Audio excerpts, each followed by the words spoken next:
they realize it's possible. This girl is Olivia. She used to get 20 marks or barely pass.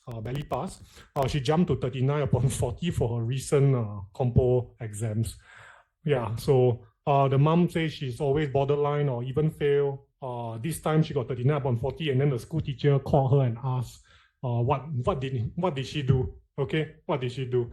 Yeah, so I got a story to share about school teachers sending their kids to us, also very funny. So anyway, the school teacher called and then was totally shocked that the daughter had such drastic improvements. One thing we are famous for is our marking team really does mark the assignments and compositions with a lot of details. So if I have time, I will share with you some of the marking samples by the marking team. Okay, she has never seen such detailed marking anywhere else. All right. Okay. No, we don't do physical classes already. Someone, TSX, I think you missed the introduction. Okay, I'll come back to that towards the end. Okay, those that missed the introduction, I will introduce the company towards the end. If not, I keep repeating because people are still joining. Yeah, okay, I think it's going to be a big webinar tonight. Okay, so how did your child feel after the recent English test or exam? Let me know in the chat box. No feeling, don't care, bochap. You can just type it in the chat box. No feeling, don't care, bochap, crying. Why crying? I thought like should have been pre-am ready. Cheery means good. You feel horrible and sad, you're crying. I think you're a child, right? Lia Xing. Okay. All right. Disappointed. Okay, disappointed. Okay. All right. Okay.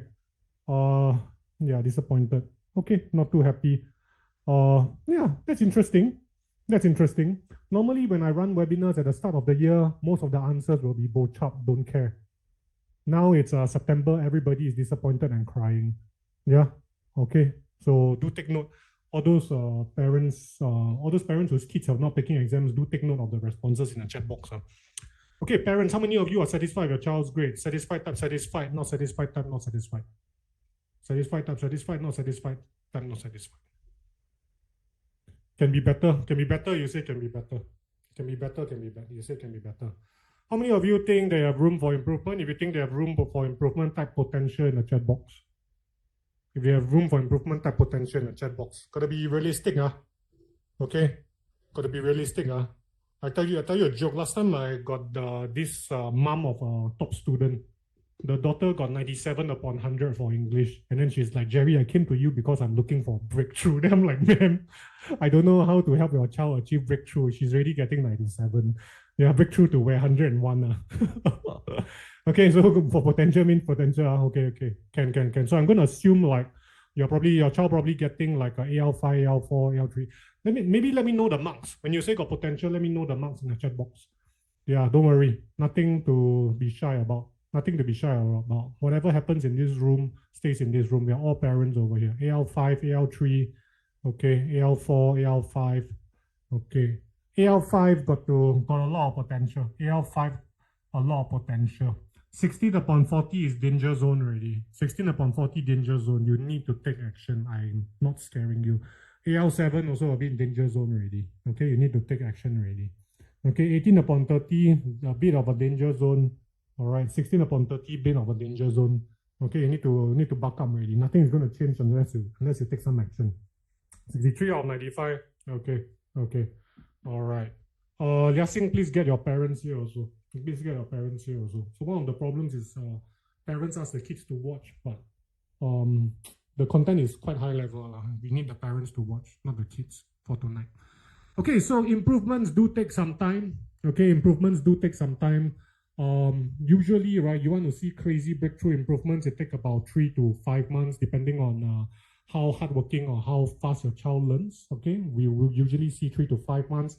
Again, P6s, don't be discouraged. P6s at this current stage now, you just spot recurring mistakes and salvage the marks.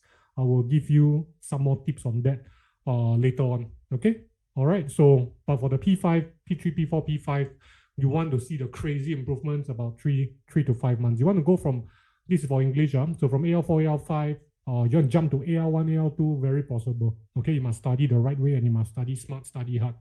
Average scores to model compo status, like you see all the crazy scores students got from Great Solution, or if you've been following us, you look at the testimonials, take about 3 months. Okay, some people do achieve in 1 month, right? But I don't want to show off too many of those students because if you don't get it, you may get demoralized. But we have students within 1 month, top model compo in class. Okay, yeah, but they're hardworking.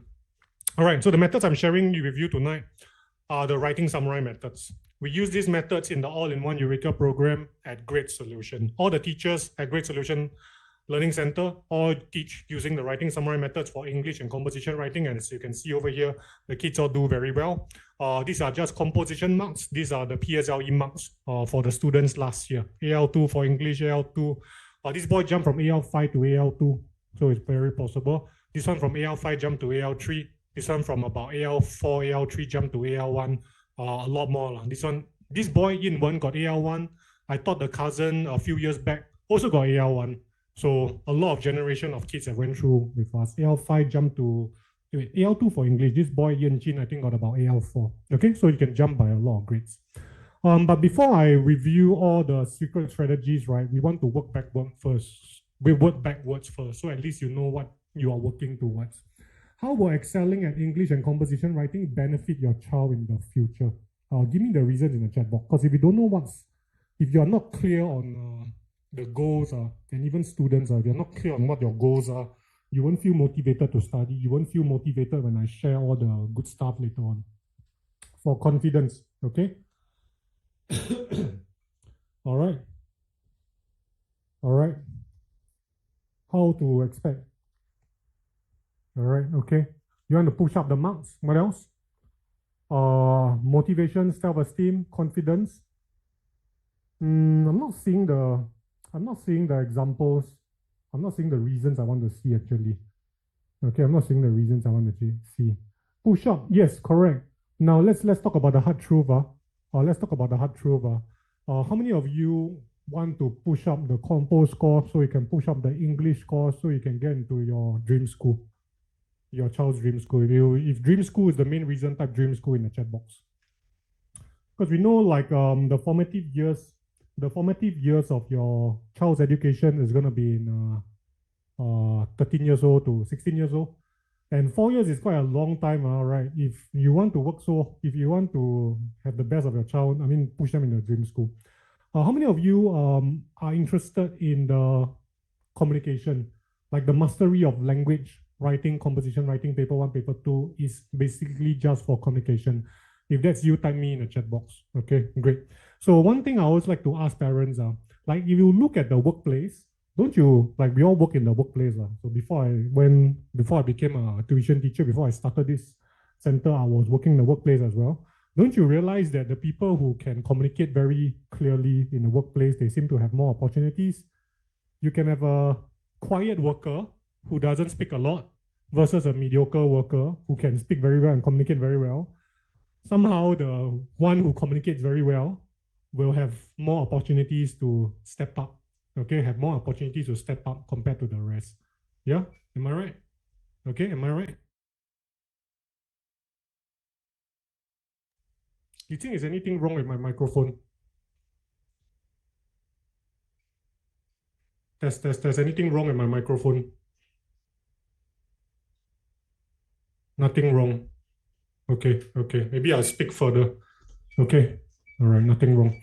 Okay, so yeah, if you got maybe my mouth is too near. Okay. If you think it's too soft, turn up your volume because my microphone is the most expensive microphone in the market.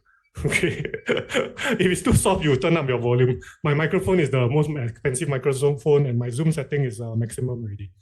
Okay, got it. Okay, got it. All right, so when it comes to excelling at English, we need it for communication reasons and all that stuff. Okay. Oh yeah. By the way, I'll be sharing with you some. Every time you learn something new, right? Type Eureka in the chat box, because there will be some Eureka moments over there, and I want to keep count how many Eureka moments we have. So let's get started. Here are 3 common beliefs on how to improve composition scores. Okay. Here are three common beliefs on how to improve composition scores. Not all of them are true. Let me know which one do you think is the most true out of the 3. Which one do you think will help the most in improving composition scores? Number 1, your child must expand his vocabulary knowledge in order to excel at composition writing. Number two, your child must memorize good phrases to use in compositions in order to do well for composition writing. Your child must keep writing compos week after week in order to improve. Okay.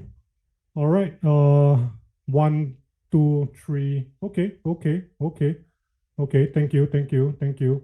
All are not true. The good news is all are not true. So you should be happy because uh, all these methods are very troublesome. I'll teach you some better methods. Okay, so all the big improvements you see in our students just now, we don't do all these at our center. And in fact, a lot of the students who have tuition in other centers, right? When they come to Great Solution and they learn under the all-in-one Eureka program, they learn the writing summary methods, they get a shock.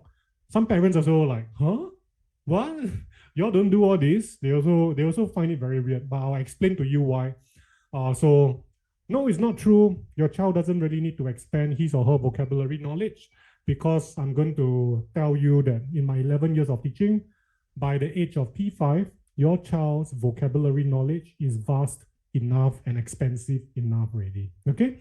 Your child must memorize good phrases to use in compositions. I will tell you that's not true as well. All the students you saw just now who got 39 upon 40, or some even get 40 upon 40, or 36, 37, 38, all those kids, they don't memorize good phrases. If you look at their compositions, and they're all filed out under the model composition books, they don't memorize good phrases, okay? Your child must keep writing compos week after week in order to improve. Guess how often we do compositions and Great Solution? A lot of parents cannot take it. Yeah, a lot of parents cannot take it. The kanchong parents cannot take it. How many compos do we do? Once a month only. Once a month only. So 1 year, maybe 12 compos. If you join for 10 months, 10 compos, good enough already. Okay? Don't need to keep doing compos week after week. In fact, we have a better strategy. They don't do compos, they do something else. Okay? I'll review some secrets today. Yeah? All right, but let me demonstrate to you using an example first. Let's take a look at this. I'm going to read it out for you. This write-up. So scams nowadays are very popular. James excitedly key in his details. I'm going to be a millionaire, the man exclaimed. However, the unlucky man ended up losing $5,000 and was even locked out from his bank account. Since that day, James has learned how to be more vigilant.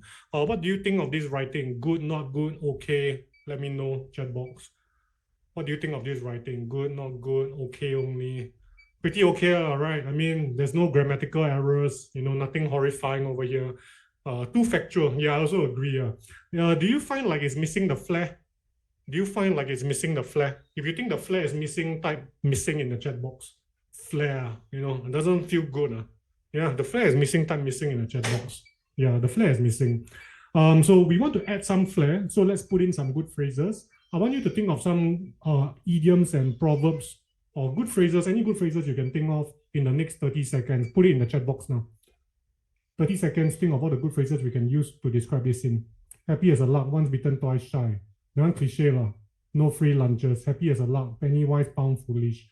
May not be suitable. Penny wise, pound foolish may not be used in this context.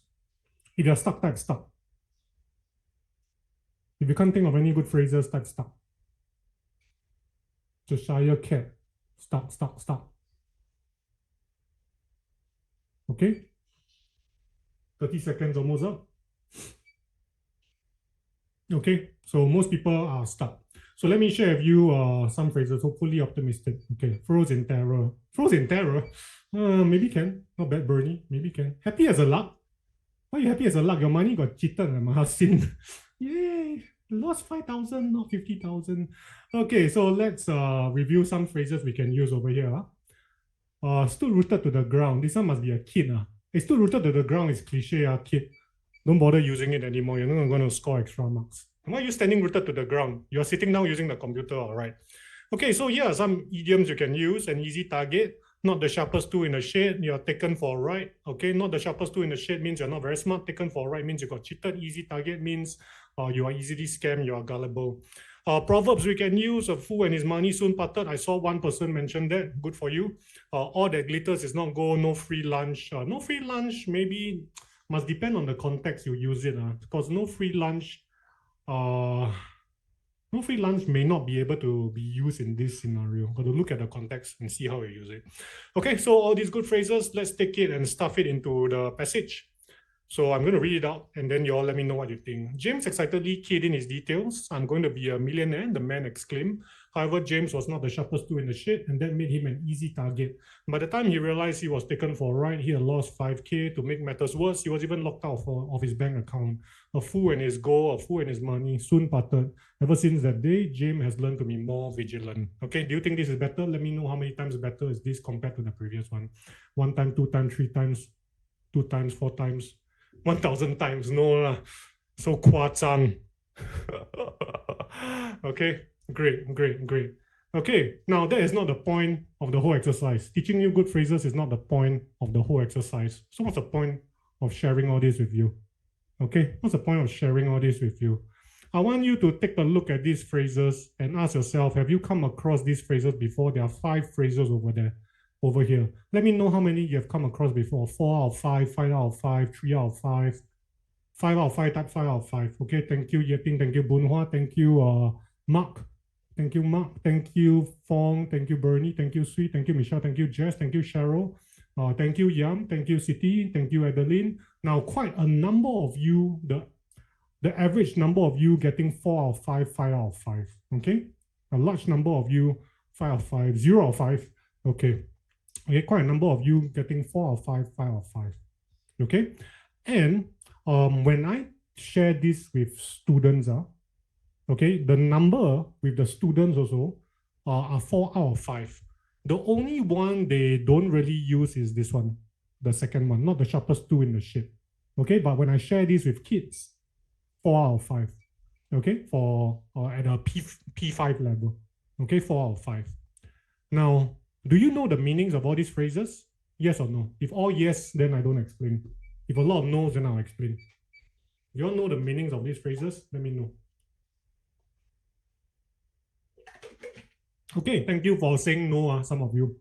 Let me explain a few, okay? So listen carefully. An easy target means you are gullible, you are easily tricked. Understand? You are easily tricked. Yeah, people want to target you. Not the sharpest tool in the shed means you're not very sharp mentally. You're not very smart. Understand? If you're clear on this, type clear in the chat box. Especially all those who said don't understand just now. Clear? Not the sharpest tool in the shed means you're not very smart. It's like saying you're the dimmest light bulb. Your light bulb is not very bright, something like that. You're a dim light bulb. To be taken for a ride means to get cheated. All right, type cheated in the chat box. I get you all to type so you all remember. To be taken for a ride means to get cheated. Yeah. Oh, he was taken for a ride. I was taken for a ride. Yeah. I was using an app, and they told me I can win a Samsung. Oh man, I was taken for a ride. That means I got cheated. A fool and his money are soon parted. This proverb is exactly like what it means. Okay, for the person who is not very smart and his money, will be separate. That means this person is going to lose his money. All that glitters is not gold means be careful of what you see. Just because it's nice, it's shiny, may not be gold. Like 2 years back, my students, P5, P6 kids, telling me to buy cryptocurrency and Dogecoin, and I said all that glitters is not gold. Okay, understand? Okay, so if you're clear on all these phrases, type clear in the chat box. Yeah. Okay, but based on my research with kids and with parents, most people, they know 4 out of 5. Now, here's the thing, right? The thing I want you to consider is, how come we didn't think of these phrases just now? I ask the question again. So this is the learning point. How come we cannot think of these phrases just now? And in the past, right? Okay, before there was Zoom, I used to hold free lessons on YouTube. And I'll come across the same problem. Okay, there'll be like 500 to 700 kids join the lesson. Ask them to come up with phrases. 500, 700, I expect the chat box to go crazy like a stock ticker. No. Only a few kids typing only. How come we can't think of them? Nerves? No, I don't think you're nervous. You're pretty relaxed at home. Didn't read enough book. No, like Bazila. A lot of kids came across these phrases. Hardly use them. Some of you don't know the meaning. No, those who know those phrases, those who tell me 4 upon 5, how come we don't use them? Hardly use them. Hardly use them. We don't use them. Okay, correct. So let me highlight the first point. Get ready to Eureka. Okay, get ready to Eureka. Okay, focus on the slide. Focus on the slide. This one is very important. These are the steps of learning a new phrase. Number one, you are introduced to the word or the phrase and you learn the meaning. Everybody type meaning in the chat box. Step one, your child is introduced to the word or phrase. They learn the meaning. Okay? They see an example. Okay? That's step one. Step two, memorize. Type memorize in the chat box. Step two is where you store the information in the heads. Memorize. Type memorize. One more step is missing. What step is missing? So step one, step two, everybody do it very well. Everyone focus on it. Okay? The using it. The using it. The practice, the using. Okay, let me give you one word. The magic word is retrieval. Everybody type retrieval in the chat box. Write this down in your notes. So I want you to write down the 3 steps. Step one, learn the meaning, new word and phrase. Step two, memorize it. Memorize. Step 3, retrieval. Okay? Retrieval means the info that I store in my head, I take it out and I use it. Understand? The info I store in my head is useless inside there. It's just growing cobwebs. I need to take it out. I need to use it. Now, everybody look at your child's learning process. Do y'all do retrieval? No. When you go to a tuition class, what do y'all do? The teacher will show you some good phrases. Okay? You learn the meanings. Okay, go and write a compo. Do you have a chance to retrieve it? No. When the chance comes, you don't retrieve it. So one of the problems is a lot of this information and all these phrases are floating around in your child's heads already. Just that because the retrieval process is not trained, it just remains floating around in the head. If this is a eureka moment for you, type eureka in the chat box. Now, this is not something new. This is very straightforward, logical, common pedagogy. If you do a research online for learning, memorizing, retrieval, you can find lots of articles on it. Okay, you can find lots of articles on it. Now, notice this, when we do math, you attended the math and science webinar, constant part, total difference, grouping, trial and error, all these concepts. You know all these concepts. Why? Because when you practice, you keep retrieving it, you keep retrieving it, you keep retrieving it. Am I right? Make sense? Yeah? Yeah, Bloom's taxonomy, something like that. You go and search. Okay? Next one also. Science, heat gain, heat loss.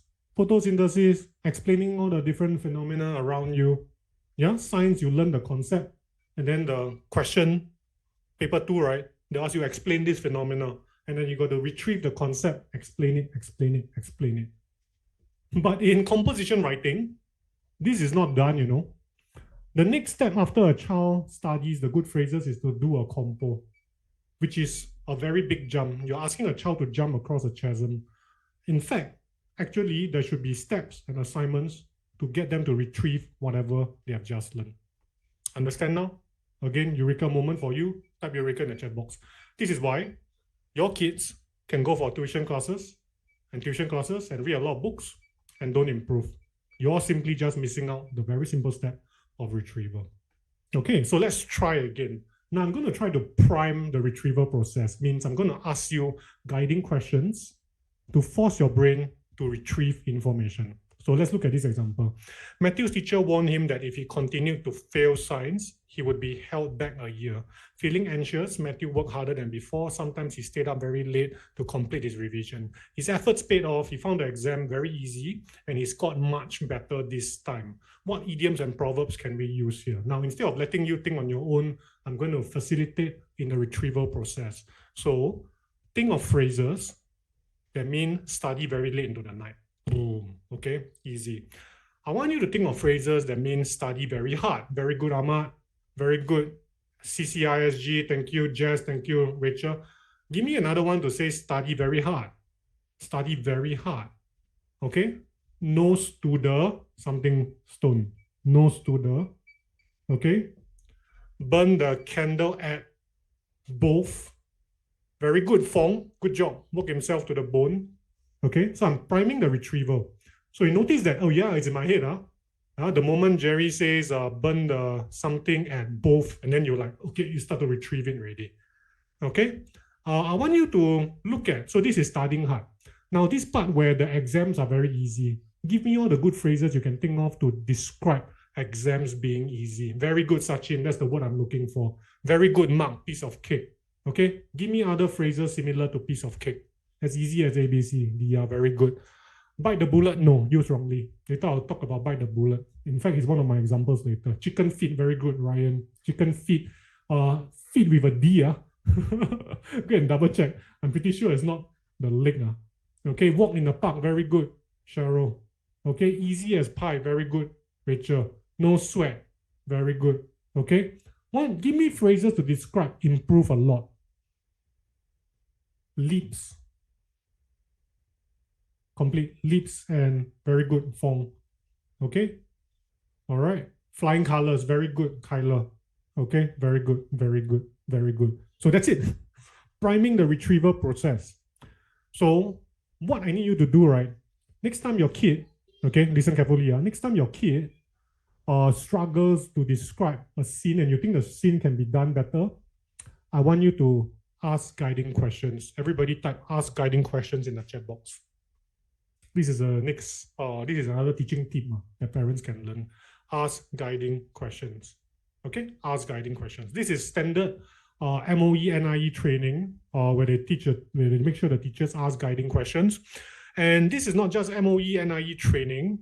If you read parenting books, they will teach you also that to convince a child or to persuade a child to do something your way, you don't tell them to do it because they will do the opposite, right? Parents, hey, go to the toilet, go and shishi first. Later, the train ride is going to be a long ride. Then the kid will be, no, I don't want to shishi. So instead of saying go and shishi, you ask him questions like, do you want to wet your pants later on the train? They'll be like, no. Then they'll go and, you get what I mean? Okay, so ask guiding questions. That's in parenting books.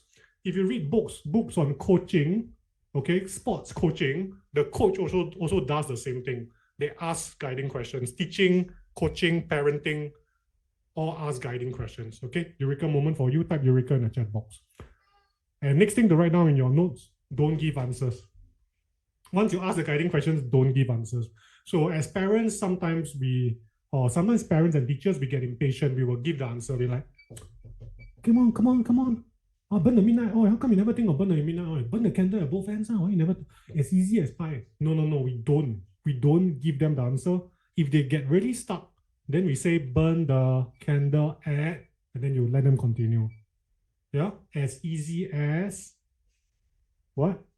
Okay, you get them to complete. So you want to prompt. If let's say they're totally stuck. This applies for English, math, and science. Try this.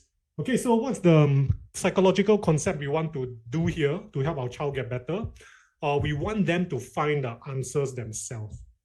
The person who finds the answer themselves will remember it better. And I'm going to do it to you the whole webinar so that you understand it. Okay, so you just replicate the same thing with your child.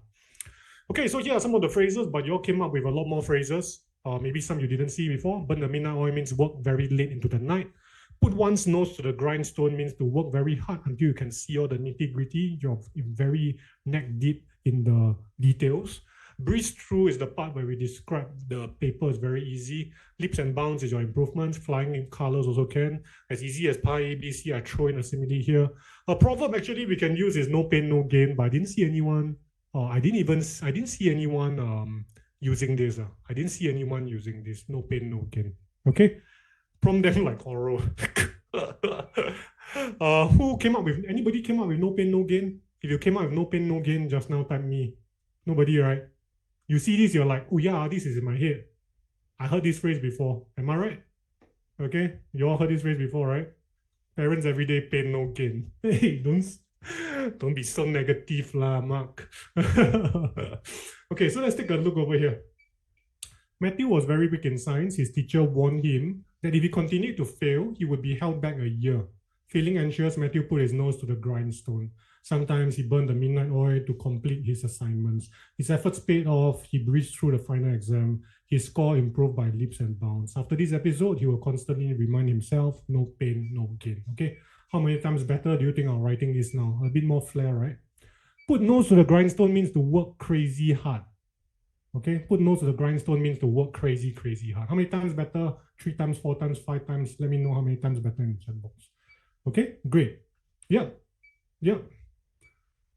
Put nose to the grindstone means to work very, very hard. Hey, all these y'all can Google the meaning, so don't need me to keep repeating. Okay. All right, so let's take a look at the phrases. How many of you seen this? How many phrases are over here? 1, 2, 3, 4, 5, 6. Out of 6, how many have you seen before? 4 out of 6, that's a majority. 6 out of 6, 5 out of 6, all. I can see some of the kids here typing all. These are all kid words. All. Okay. All right.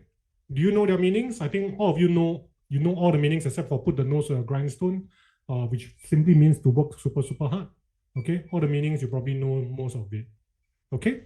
Now, these 2 examples, all I want to do is to show you, okay, that, and I've done it many, many times with my class students, and the teachers have done it with their class students in the 11 years that Great Solution has been in existence. And this is the thing we find. Students already know a lot of good phrases and vocab. Okay? But it doesn't seem that way because they don't know how to retrieve them. So I want to be more specific. I'm not going to use the word retrieve anymore. So to be more specific, we want to train the kids' brains to connect the phrase to the scenes. Everybody type phrases to scenes, phrases to scenarios. Type in the chat box. Write down in your notes. So now the learning focus is going to be different. After your child learns the phrase, train your child to connect the phrases to different scenarios. The more scenarios you can connect the phrases to, the better. So the next time he or she comes across that scenario in a conversation, he or she can retrieve the phrase very quickly. Okay? Your child can retrieve the phrase very quickly. All right. Hey, a lot of you still typing to hosts and panelists. Please change your chat settings to public.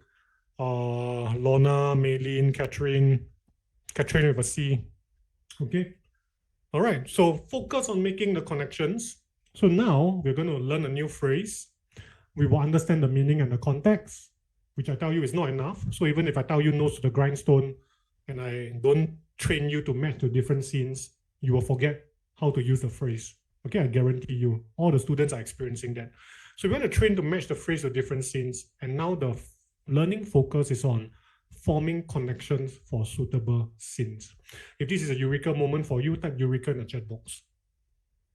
Can you start to see how the learning is different now? The focus is different, very different. Okay, so don't need to talk about new phrases. I keep focusing, we keep prompting and keep training the retrieval process. Yeah, so let's try one. No pain, no gain. This phrase all of us heard before, but none of us thought about using it just now because we never thought that this phrase could be used in the context of studying. So I want you to explore more possibilities now. This phrase, no pain, no gain, means hard effort to achieve something. We use it to describe studies. What else can we use to describe? Start typing in the chat box now. Winning a race, awesome, Mark, very good. Training for sports, very good. Adeline, very good. Revati. Exercise, Dia. Okay, competition, very good. Losing weight, awesome, Joanne. Losing weight. Actually, this phrase was used in weight loss commercials, all right. I remember, I'm pretty sure I learned this phrase from there. Competition, Kyler, overcoming challenges, clap for yourself. Building muscles, correct. Fasting, correct. Okay. Soccer match, overcoming hurdles. Saving up money, good job. Perseverance, God, very good. War, also can. War also can. Okay, saving people, piano competition, working towards your dreams, muscles, army trainings, beauty, beauty, trying to do one push-up, making money. Okay, all right. Withholding immediate gratification, good job. Achieving a goal, good job. Okay. Li Jing can tell Vicky to reconnect. If you cannot hear me, it means something wrong. They need to reconnect. Yeah, just type in the chat box. Okay.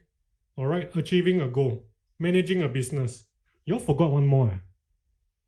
Always use, this is a common compo topic. Students, I expect you all to know. Learning a new skill. Yeah? Think of the first time you learn a new skill. Piano, coding. Yeah, Joanne, you said that. Awesome. Yeah. So this is a very common compo topic. Nobody uses this phrase, this proverb for this compo. I'm still waiting. Okay, I'm still waiting. Yeah. Okay. Learning a new language. Yeah, no pain, no gain. Every time you learn something new, it's super difficult.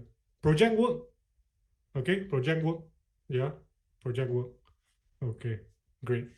Okay, so what I've just shared with you, we use that same method to train the students. So I want to share with you one case study to let you know what is possible. So your attention on the right over here. Now, this is what's possible if you start early. So P3, P4, P5 parents, listen up very, very carefully.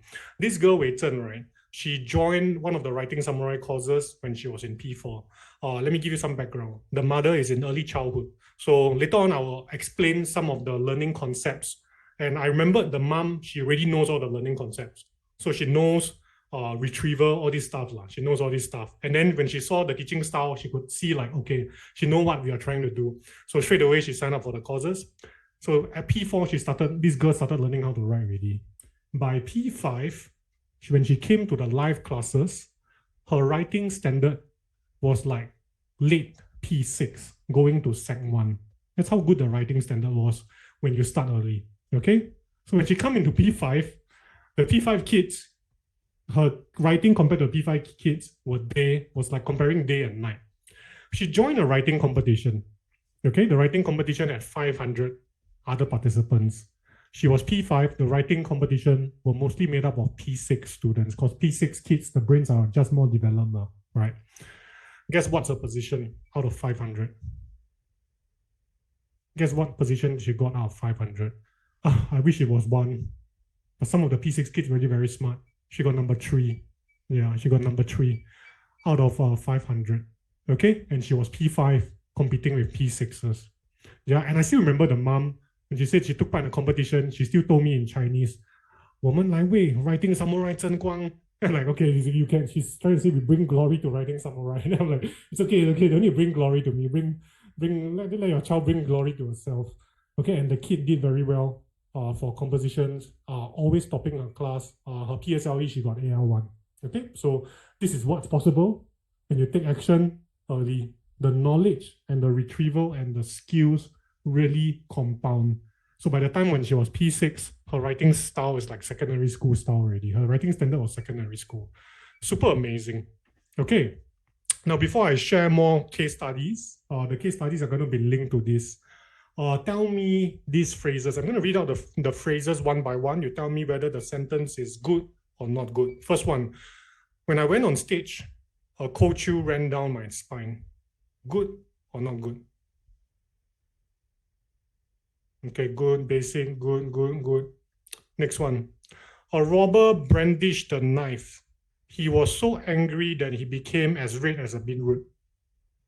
Good or not good? No, it should be chili. Some say good, some say common, some say good, some say so-so, some say okay, some say so-so. Fong say all can be improved. Next one. He was dragging his feet to school. I told him to bite the bullet to pick up the pace.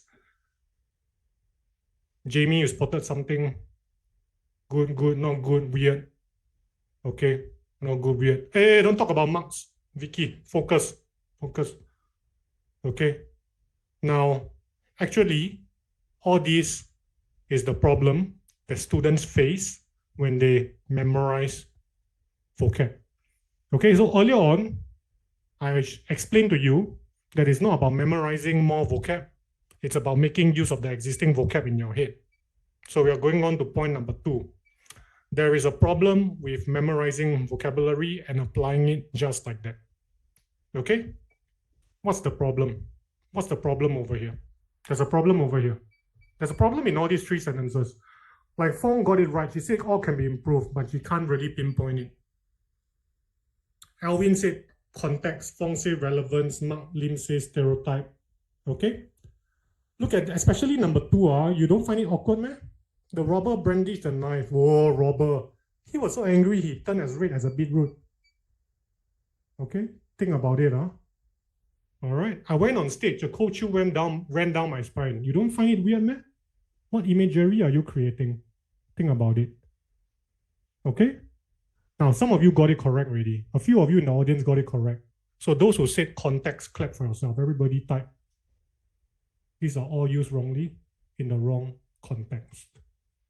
This is the big problem with memorizing phrases. When people learn and memorize phrases, they only know the meaning. They never ever learn context. Understand? Context is the difference between applying the phrase properly and applying the phrase wrongly. Okay?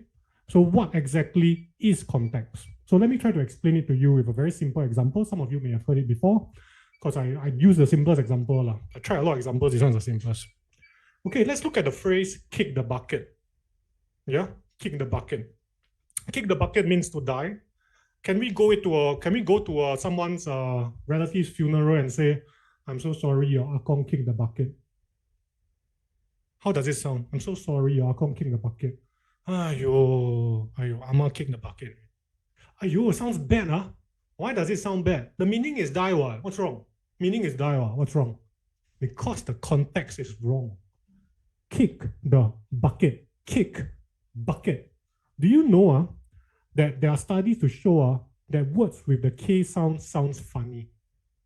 Okay, so context, meaning will never explain all this. When you can Google search a meaning, they will never explain these kind of things to you. Now, let me give you a different context, a different situation.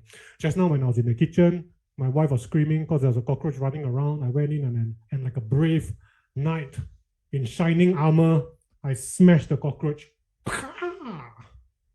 Cockroach was smashed into smithereens. I come out, smash into smithereens, also used in wrong context. Smash, the guts all flying everywhere. I came out and I told my wife, dear, don't worry. The cockroach has kicked the bucket. How do y'all feel? Yes, correct. I'm very macho. I'm like this every day, Kyla. The cockroach has kicked the bucket. Hilarious. All of you laughing.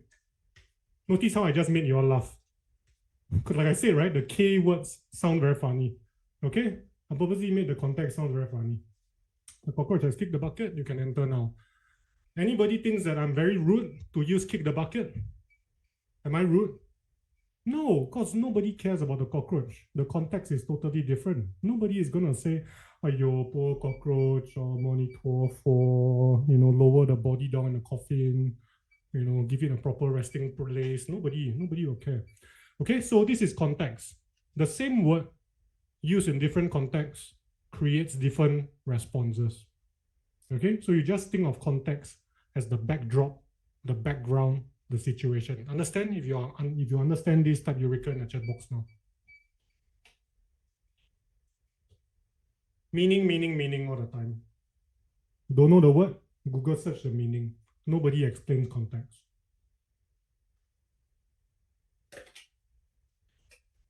Okay, so now with the understanding of context, we can now teach our child and we can now pinpoint what's weird. All right, now I want you to look at the word a cold chill ran down the spine. Everybody type cold chill. Where are you? Where is your character? Your character is on stage. Very cold. What kind of context do we usually use cold chill? Scared, huh? Like haunted house kind of scared, like ghosts, 7-month kind of ghosts, murder scene, horrifying stuff. Now, the fear of public speaking and the fear of hantu, is it the same fear or is it different context? Different fear, huh? I'm going to get it, 7-month making hantu jokes. No, it's okay. Don't worry. 7-month, the ghosts only bother Chinese people. You're non-Chinese, you are fine. Okay, so cold chill, we use it for spooky situations. Yeah, we talk about different kind of fear. Stage fright, we don't use cold chill. Yeah, we don't want to create the cold feeling. Words have imagery, words have feelings. Understand? Okay, so we use Kochu maybe for haunted houses, murder scenes, something more creepy than stage fright. Okay, got it. Now, next one. Robber brandished a knife. He was so angry he became as red as a beetroot. Everybody pronounce the word beetroot under your mouth. A beetroot is a purple looking vegetable. Are vegetables very scary? Even if I change it to tomato, it's even worse. Tomato. It sounds very funny now. Yeah. Oh, the robber is coming. He's as red as a tomato. Funny or scary? Funny, right? Yeah.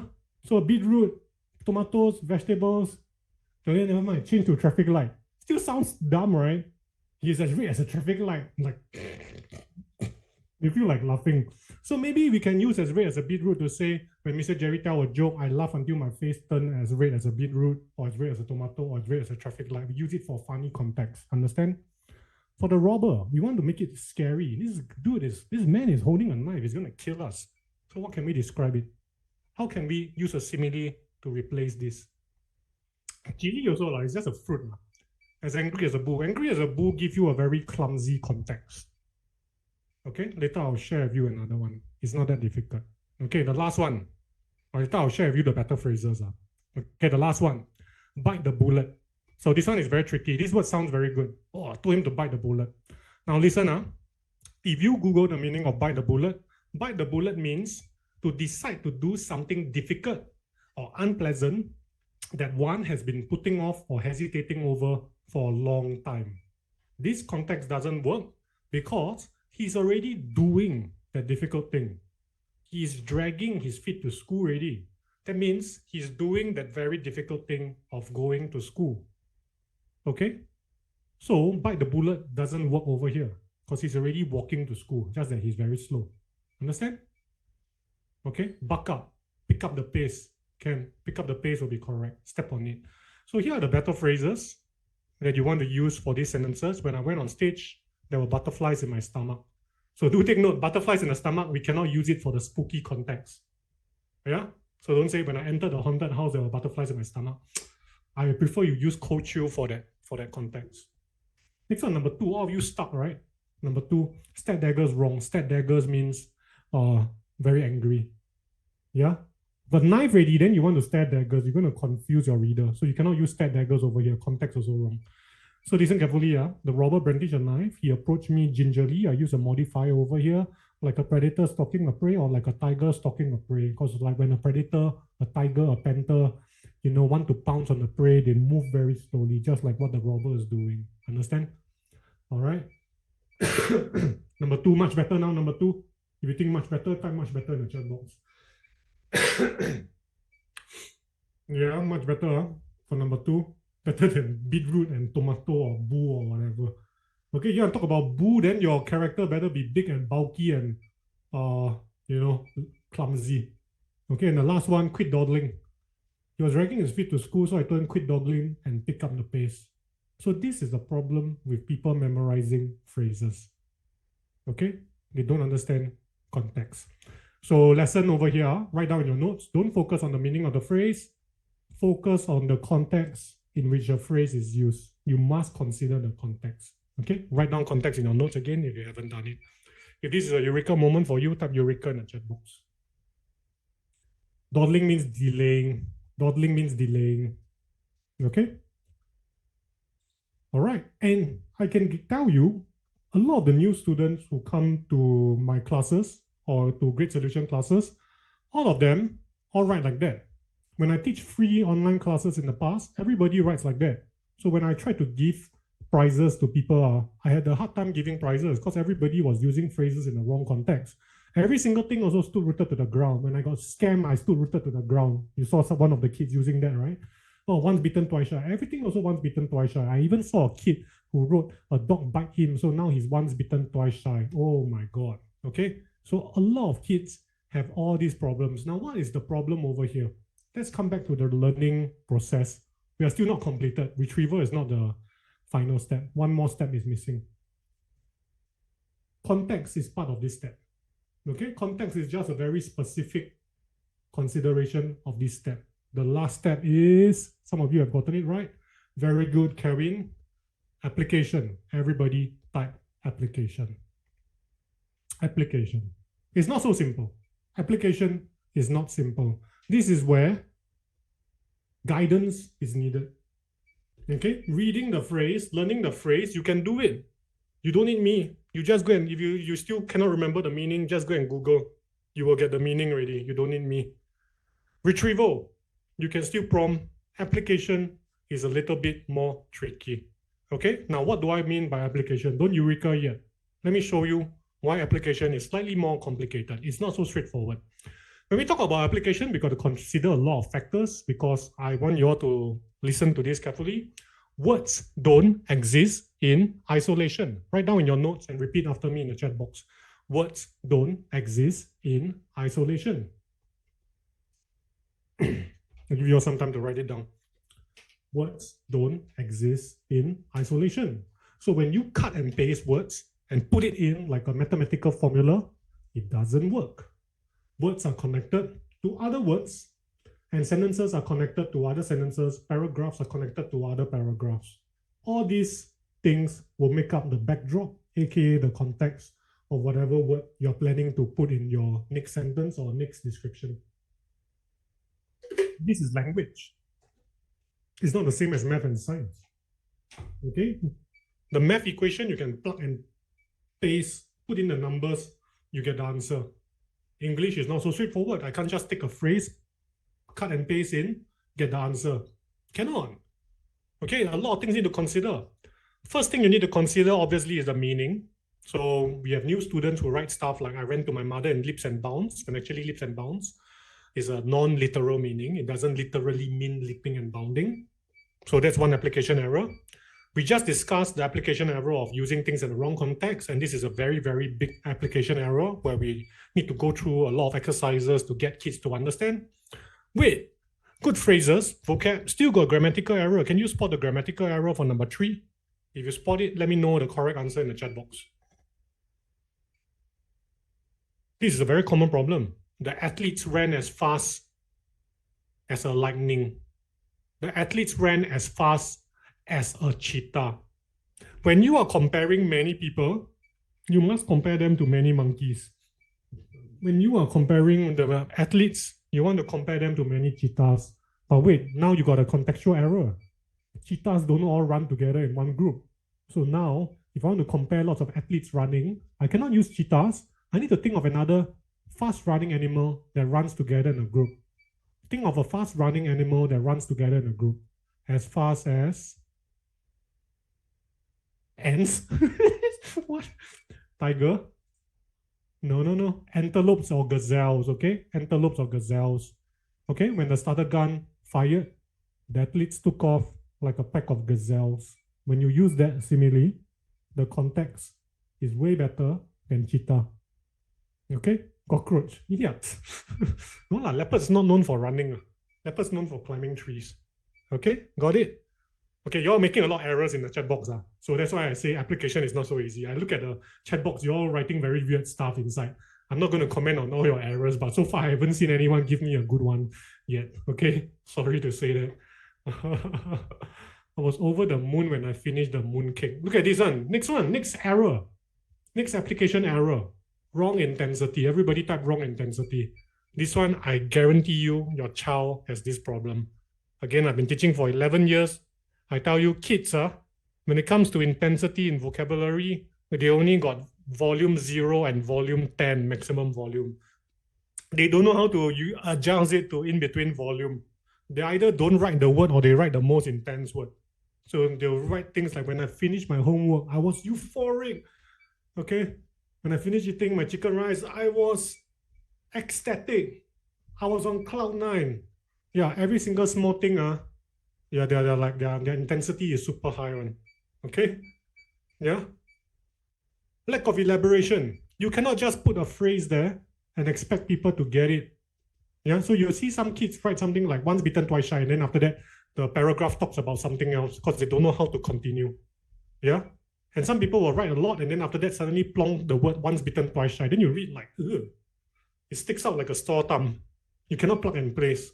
Okay, the lack of elaboration is over there. Now, I'm not going to go into elaboration because that one takes another 1 hour just to talk about elaboration. And there's a lot more application errors. Okay, so are you starting to see a little bit of a eureka moment now? Your kids are memorizing a lot of phrases. And then what's holding them back? I tell you, is the application. Nobody trains application. The school don't train. The tuition centers don't train. Your one-on-one tutor is not going to train. Assessment books don't really train. Okay? Nobody trains application. Okay? That's why when we created the Writing Samurai program, all the materials we got to write from scratch. Okay? All the assignments to train on all these applications, we got to write from scratch to make sure the kids don't use in wrong context, don't use in the wrong grammar, don't use in the wrong intensity, don't use without elaboration. We will actually also give badly written assignments like what you've just seen and ask the kids to edit and spot the mistakes. Once the kids can edit and spot the mistakes, they are there already. So that's how our students at Great Solution improve so fast. The assignments are unlike anything you will see in a popular bookstore or in any other tuition centers. Okay? All right, so we went through application. Okay, so it is not about memory work. What's the important thing we need to focus on? The two important things, just to recap. Phrases, fail already, Ian. Two things to focus on. We just did it. Retrieval and, no, not meaning, fail already. Application. Context is just one part of application. Okay, write this down. Retrieval and application. If you forget everything tonight, you better remember this too. But I spent a lot of effort trying to force you to realize what you and your child has been missing out. Retrieval means taking out the info and using it to the scenarios. Application meaning when I put the phrase in a sentence, how do I craft the sentence? How do I craft the paragraphs? What do I write next? Is the grammar correct? Intensity correct? Is the context correct? Are there better phrases I can use? Okay, are there better phrases I can use? Now I put this picture over here. What is this picture about? What is this picture about? Yeah, this is actually the neurons in the brain. Okay, awesome, Alwyn, synapse neuron, correct. These are the synapse and neurons in your brain. So this circular thing over here is the neuron.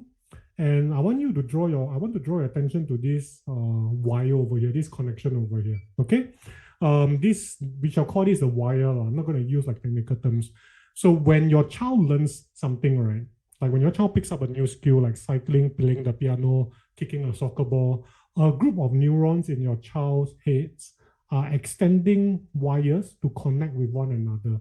You can go and look at this process on YouTube. It is super amazing. On YouTube, when you Google like learning under the microscope, you will see two neurons that are far apart, extending their wires, trying to touch one another. And then when the skill is learned, the wires will connect. Except the first time your child learns something, the connection is very weak. So this wire over here is very, very thin. Okay, but each time your child retrieves and apply, aka practice, retrieve, apply, practice, the wire will have an insulation coating around it. So I want you to imagine a copper wire and an insulation coating. The insulation coating is this yellow part over here. Understand? So every time your child retrieves and apply, retrieves and apply, retrieves and apply, the coating, this insulation wraps one round, it gets thicker and thicker and thicker. How does one get very good at whatever he or she has just learned? Okay, is when the coating and the insulation becomes very thick.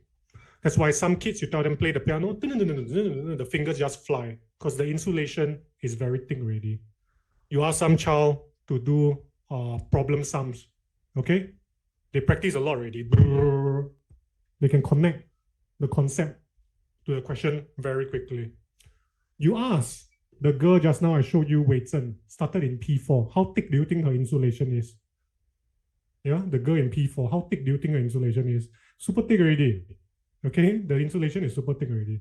So now when you understand learning, do take note, the retrieval and application, the practice thickens the insulation. That's why memorizing and just learning and storing is not enough. If this is a eureka moment, type eureka in the chat box. This applies to learning anything: language, coding, wushu, piano, Any other musical instrument, flower arrangement, baking, cooking. Okay, this applies to learning everything. Okay, so next time when you learn anything, yeah. It's all neurons connecting, and it's all about making the connections thicker and thicker and thicker. Okay? Anything, any skill, even teaching your child, any skill. Okay? Now, this also means, this is quite scary. This also means if your child learns the wrong things, and I see this in secondary school, okay? If your child learns the wrong things, means learn the wrong grammar concept, and keeps practicing the wrong thing, it gets thicker and thicker also. That's why it's very hard to quit. It's very hard to change after that. So you learn the wrong things, also not good.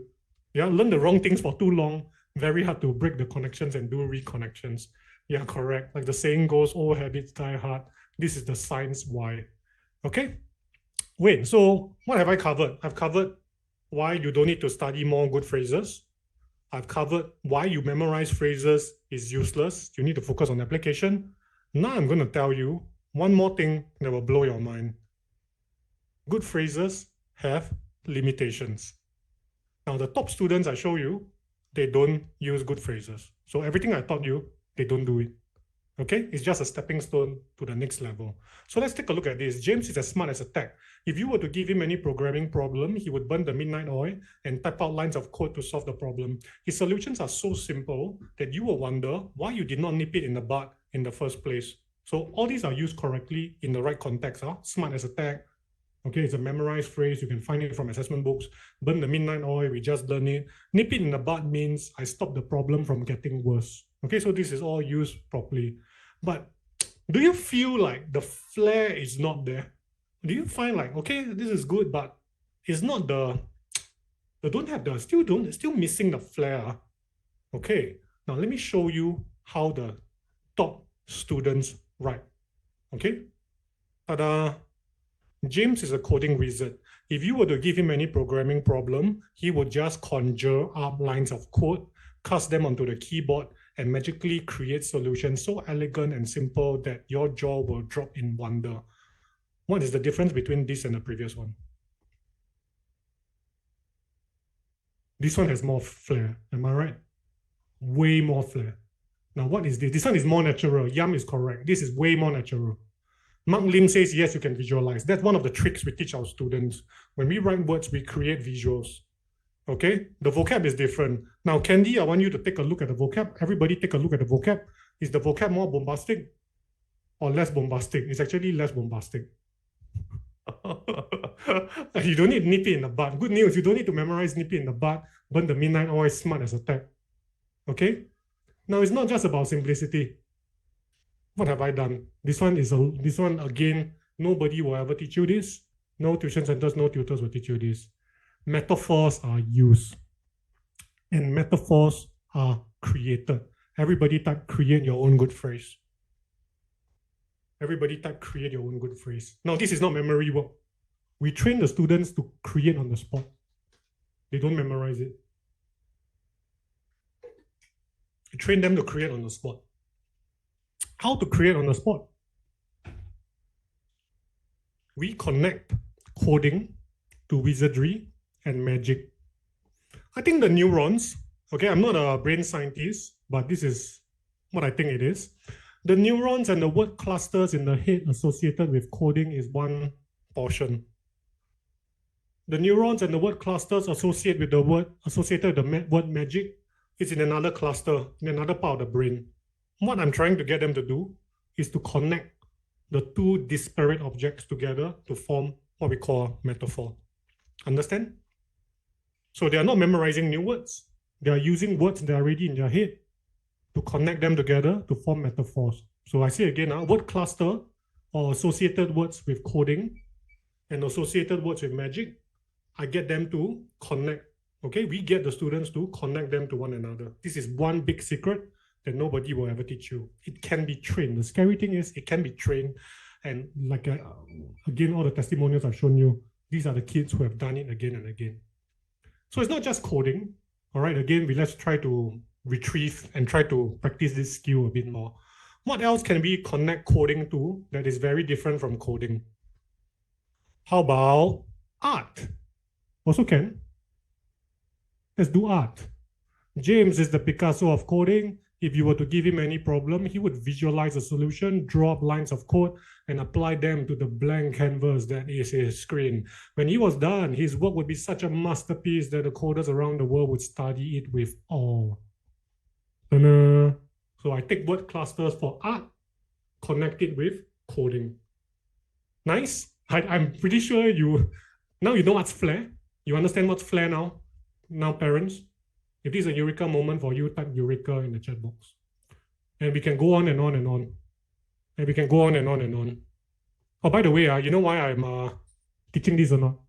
Because I realized last time I've been teaching all this, right? Nobody knows. The kids don't know how to explain it to the parents. Yeah, we never memorize a phrase. In the lesson, we don't memorize phrases. Then the parents, then what are you doing? I don't know, Mr. Jerry just tell a lot of jokes. Ha ha ha. The teacher's also funny and great solution. Ha, ha. Then they don't know how to explain. The first time I explained this to a parent, right, her face was like, oh, wow, oh, okay, I get it now. Yeah, because she thought I was talking rubbish in my emails. How to learn without memorizing that like that? And she's like, oh yeah. I'm like, maybe I should start holding webinars for parents because it's not enough to just tell the kids, need to tell the parents as well. Eureka moment for you, yeah? Now, makes you wonder what else can you connect it to? I bet you can connect it to construction. Yeah? Construction. Words like foundation. Words like structure. Words like standing. Words like architecture. Can you start to visualize it already? Can you see coding can be connected to construction words? Can? Yeah? Just now one boy said sports. Maybe you can compare coding to athleticism, or something physical. Can? Can. Why don't we compare coding to martial arts? Okay? Executed the code. Yeah? It's a black belt in Python. Something like that. Yeah? Yeah. Cooking also can. Interesting. Cooking also possible. Cooking also possible. Cooking is very, very possible. I can't think of it right now, but if you give me some time, I probably can come up with something with cooking, and the students probably can also. Must give some time. Sleeping, cannot lah.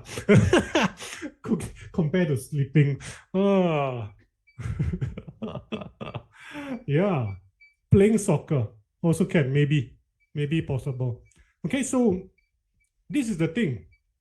If the child is learning, now you look at this, do you need to memorize anything now? This will never be found in any good phrases book because this is something you think of on the spot. This will never be found in any good phrases book.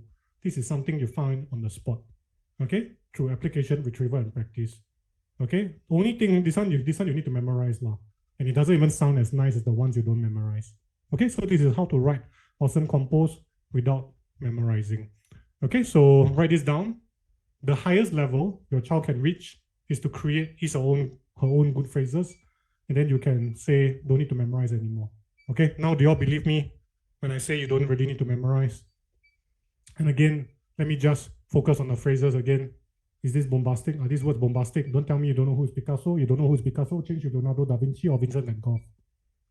Okay, canvas, visualize, draw, masterpiece. All these are P3, P4 words. All these are P3, P4 words.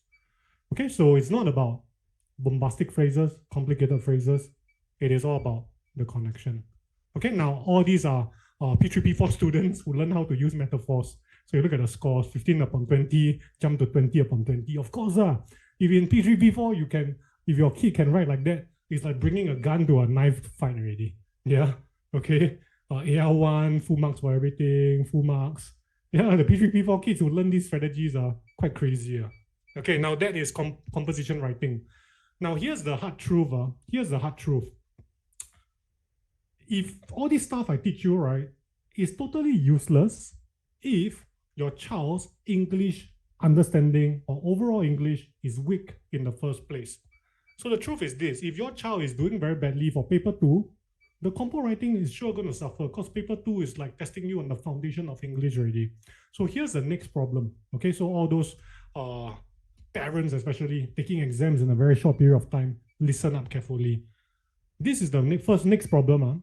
Parents and tutors and teachers will get kids to do a lot of past year papers, go through answers, repeat.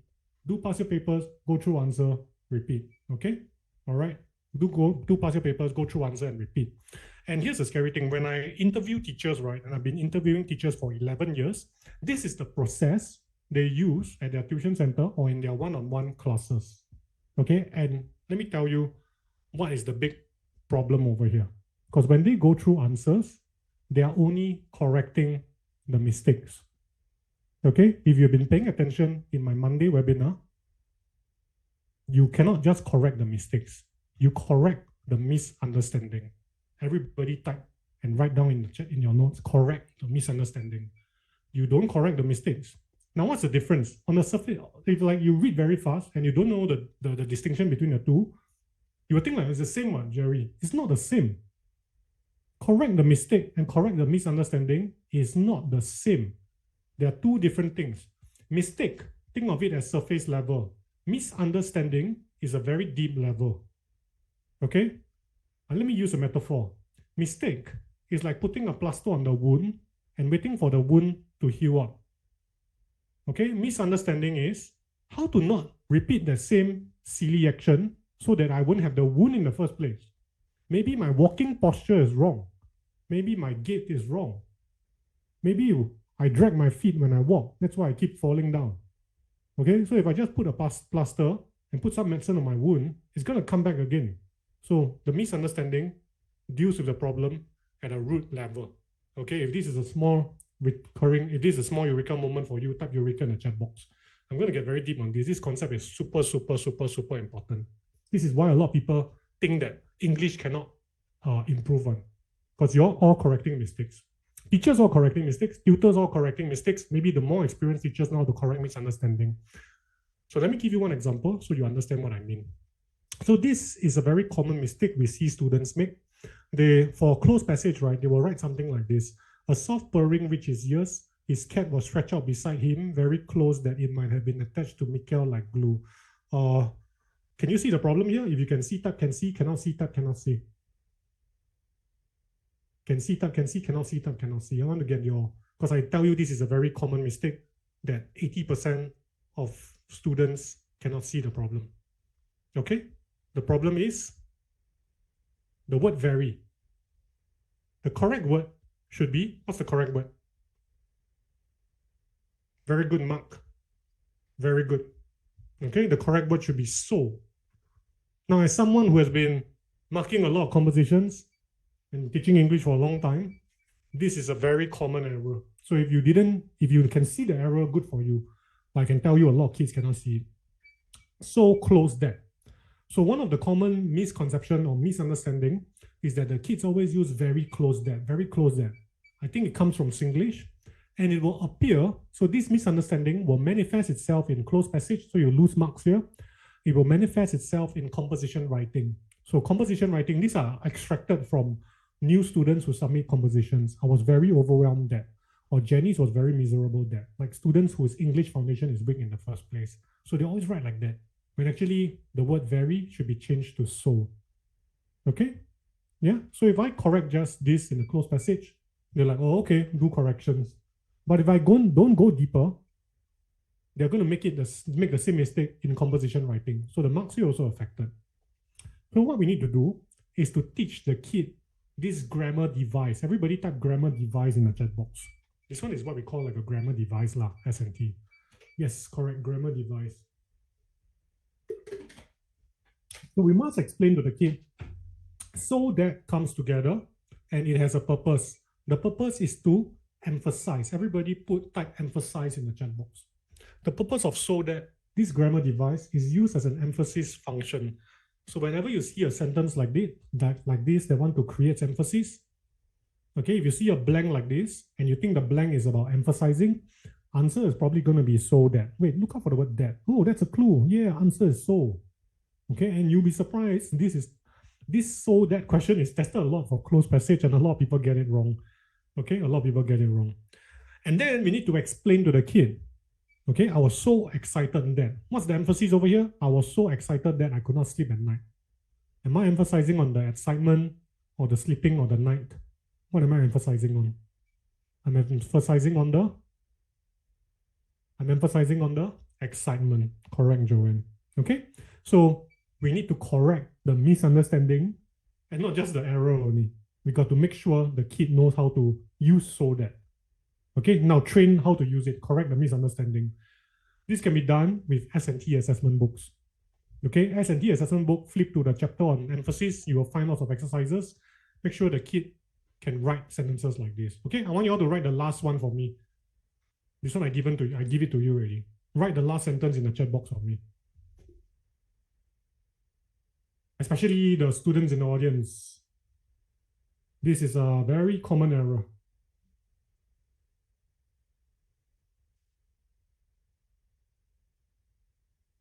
What am I emphasizing on? Yeah. Okay, the contestant was so rude that the judge wanted to disqualify him. Yeah, correct. Very good, Joanne. Very good, Dia. Yeah. Okay. All right. Make sure that this learning gap is filled up.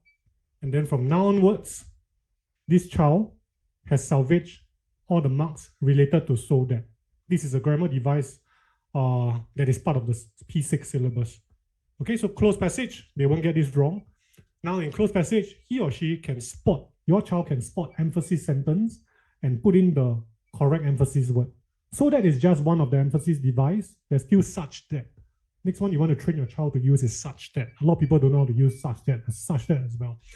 So next time closed passage, when they come across an emphasis sentence, they can see the right clues and then they fill in the right blanks. Composition writing, when they want to emphasize an idea, they can construct a sentence.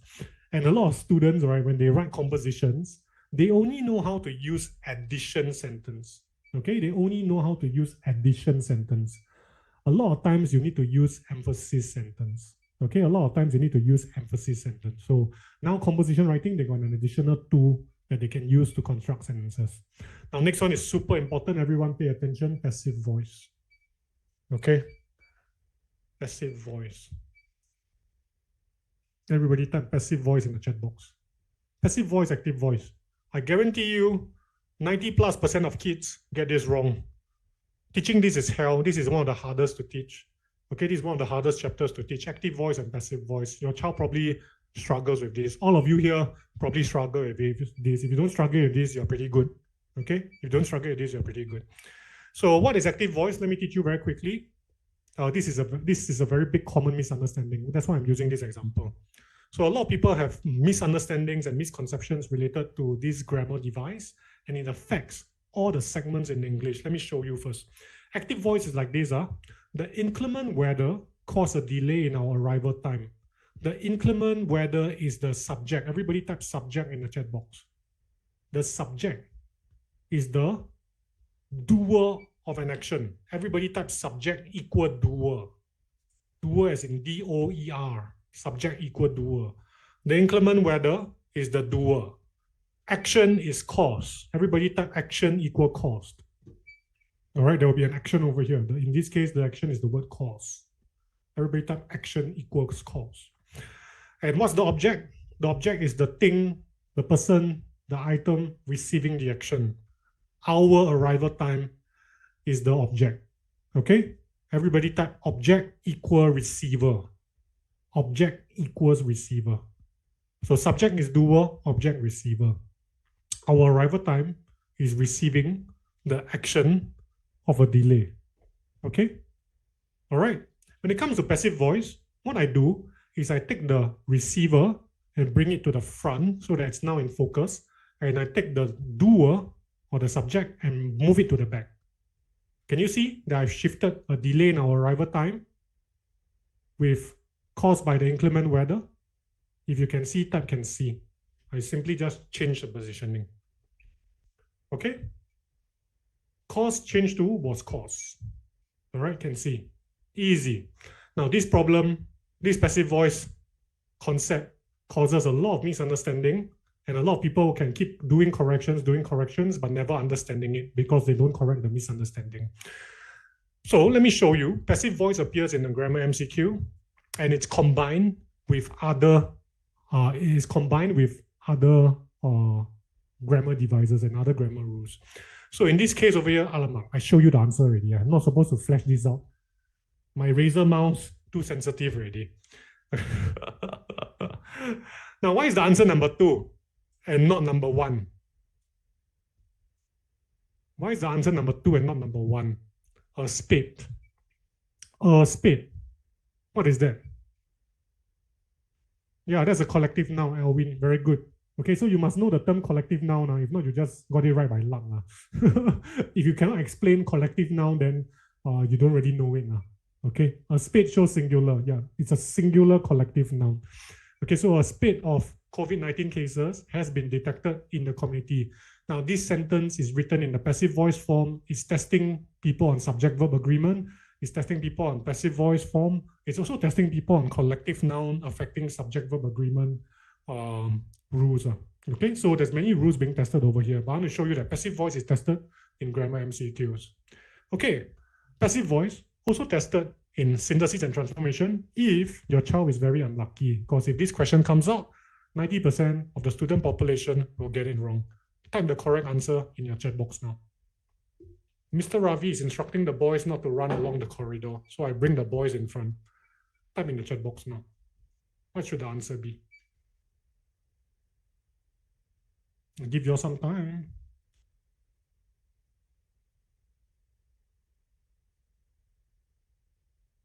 Li Jing can give Jimmy a message. I want to go for toilet break soon.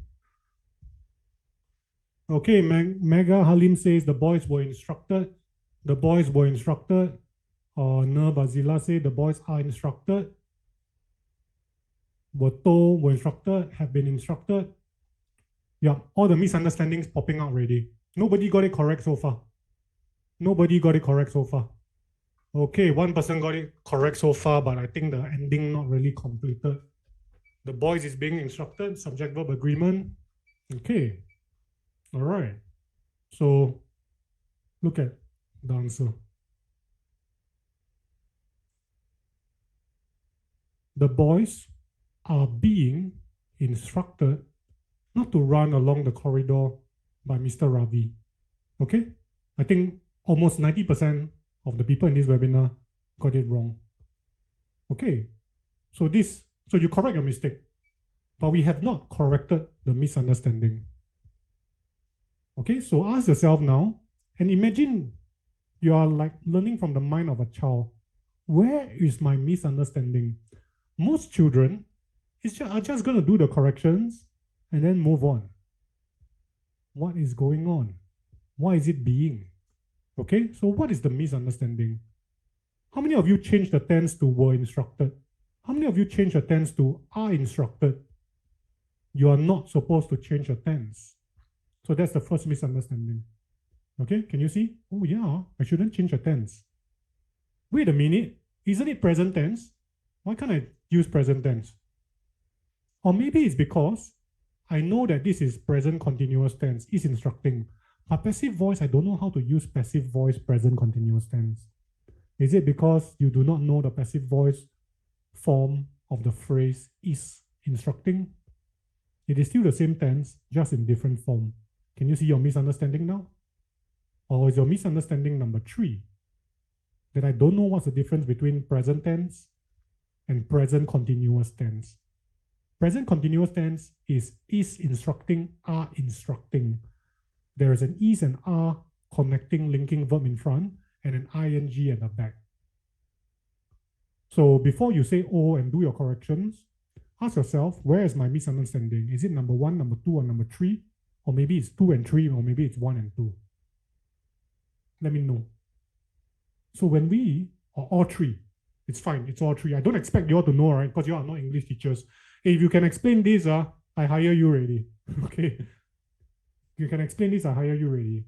The problem with students is nobody teaches them the misunderstanding. They will just do the corrections and move on with their life.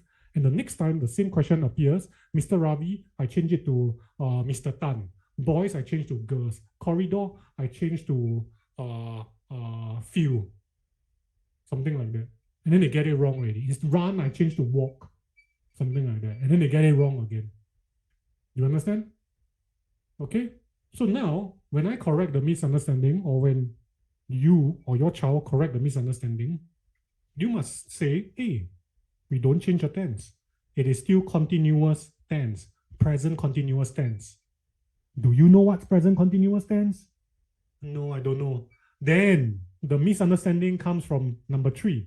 Okay, present continuous tense means the action is still ongoing. There's an ing. It's not the same as present tense. It's a slight difference. Present tense means Mr. Ravi instructs the boys. That's present tense. He's instructing is present continuous. Oh, now I know the difference. Okay, so now you know that the tense don't change. The passive form is are being instructed. So anything you see as present continuous tense in passive form, there will always be the word being. Okay, is this a eureka moment for you now? So do you understand if you just do corrections and just do assessment books and nobody helps in correcting the misunderstanding, there will be no improvement? But what happens when the child learns this? Let me show you the effects of improvements, okay? The improvements will not just come from one question. It will also come from situational writing. Because in situational writing, they're testing you on your tone. When do we use passive voice? When do we use passive voice for situational writing? We use it for complaints and reports. So if your child has to write a formal complaint or a formal report for situational writing in PSLE, there will be passive voice sentences. If your child doesn't use a single passive voice sentence, the tone will not be correct and the language marks will be slightly lower. Why? Because the passive voice, remember I said we focus on the object, the receiver. In this case, we focus on the order. We don't say, the stupid driver came so late. Notice we don't want to focus on the driver. We focus on the order. The stupid delivery guy spilled my drink. We don't focus on the delivery guy. We want to be polite. We focus on the drinks. Let's focus on the problem. Let's not point fingers at the doer. Understand? Formal report also. We focus on the car. We don't know who parked the car. We just know the car was parked in a disabled parking lot. We do not know who parked the car. The driver had been notified. I don't know who's the driver. Could be Mr. Tan, Mr. Lim, I don't know. Okay? So if your child doesn't know, have so many misunderstandings of passive voice, situational writing will be affected, S&T will be affected, MCQs may be affected, composition writing also going to be affected. Okay? So this is what I mean by correct misunderstandings, not correct mistakes. And here's the thing, right? Once you correct misunderstandings, your child, and if the materials are good, your child will see the connections across paper 1 and paper 2, and every mistake, every misunderstanding corrected, the marks get salvaged a lot. Okay? The marks get salvaged a lot. This is one stone, kill many birds. If you understand now, type Eureka in the chat box. So the testimonials I show you is not just rah-rah motivational feel good. It's to show you that all these marks is from misunderstandings corrected, get back 2-3 marks. Another misunderstanding corrected, get back 4-5 marks. This misunderstanding corrected, get back 5-6 marks. You add them all together, you see progress, you see improvements. Okay? I think on Monday I shared something like this, then one parent still cannot believe it. Language can improve, man. I'm like, oh, this is not magic, this is logic. People can learn. Once they know what's wrong and they change their wrong ways, they learn. Once they have a knowledge gap, you fill it with knowledge, they learn. People get smarter, children get smarter. Okay, so what I've shared with you is super technical. Yeah, you'll be like, wow, how am I going to teach this to my kid? Passive voice. Okay, let me give you a easier solution. MCQs, fill in the blanks, S&T. Okay? If your child is doing very badly for English, AL5, okay, AL5, work AL5, AL4, MCQs and S&T. Even if you're getting AL3, focus on the S&T. You can skip the MCQ. If you're getting AL3, you can focus on S&T. You can skip the MCQ. Why is that so? Because grammar MCQs teach you the grammar foundation and the fill in the blanks are simple enough for the child to learn the concept. S&T, you need it to construct sentences. Once you can construct sentences, you can do well for situational writing and you can construct very good sentences for compo. Remember just now I said good phrases, you still need elaboration. Elaboration comes from sentence construction. Okay, so it's connected to them. And S&T, right, I tell you, you just spend a little bit of money and focus a bit on S&T and invest a little bit on S&T, your child will thank you when they go into secondary 1, 2, 3, and 4. I'm not even talking about PSLE over here. I'm talking about the future. Secondary school onwards, no more MCQs. It is all sentence writing. So I see students who don't have enough S&T practice in primary school. When they go to secondary school, they really struggle and suffer because they can't use sentences to express their ideas. Okay, this is another eureka moment for you, type eureka. So whatever I'm sharing with you today is one stone kill a lot of birds and kill many, many more birds in the future. If you are strapped for time, you don't know what to focus on, you want to do this, you want to do that, just buy S&T books. Trust me, trust me, trust me. Okay, MCQs as well. And a great solution, the materials will all follow this kind of structure. The grammar, the fill in the blanks, and then S&T, and then the situational writing or whatever other assignments, you can see how it's related. The closed passage will also have the clues with whatever we just taught them. Then they start to salvage all the marks and they start to see it. Okay, but that's because our curriculum writers are super good now. Okay, so this is how to salvage marks. Component by component, claw back the marks. Very powerful. Okay, eureka moment for you. Type eureka in the chat box again. Okay, so now I want you to draw your attention. English lessons. Again, like I said, I interview a lot of teachers. All they do is go through past year papers and then they go through answers. Okay, and then they repeat and then they go through answers. They go through answers. There is no emphasis on the recurring error. There's no emphasis on correcting the misunderstanding that causes the error. That's why when the questions change, okay, or the questions change slightly, the kids will make the same error again for English. Okay, the misunderstanding at the root cause must be corrected. I've already explained to you already in a very detailed way. So a better way is to learn the grammar rule and devise. Okay, the exercises must be scaffolded, meaning from easy, medium, go to hard. And then after that, of course, they should be constructing sentences with the grammar device they learn. And then, of course, someone needs to show them how the same thing that they learn appears in closed passage. That's how you find clues, not just contextual clues. Now the child can look at the sentence and like, oh, this is an emphasis sentence. I need to put an emphasis grammar device. Oh, this is a contrast sentence. I put a contrasting word. Okay, and then when they practice, you see that if there are any more recurring errors and correct the misunderstanding behind those errors. That way, everybody can improve. Okay? Now, the problem with composition writing. Learn new phrases. Introduce compo topic. Write a composition. Again, I've interviewed enough teachers to know, in tuition centers to know that this is the lesson plan. Okay? 15 minutes learn phrases. 15 minutes introduce composition topic. Now, if you send your kids for 2-hour composition lesson, even more waste time, I tell you. The first 30 minutes will be doing comprehension. And then the comprehension, you just go through answers again. They did not explain how to tackle every single question type, which maybe in another webinar I'll teach you all. Okay, so it's just all this time wasting drudgery. No wonder the kids are stressed and no wonder they're not improving. And then you think about this, this part makes the least sense. And this is the reason why we don't keep doing compositions at Great Solution. While your child is writing the composition, what is the teacher doing? Standing around? No, what's the teacher doing? You tell me. I don't want to give answers. What's the teacher doing? Stare at phone. Ian. Okay. You change teacher. Walking around. Marking work. Walking around. How much are you paying? What's the qualification? You're looking for NIE certified teachers to walk around like security guard.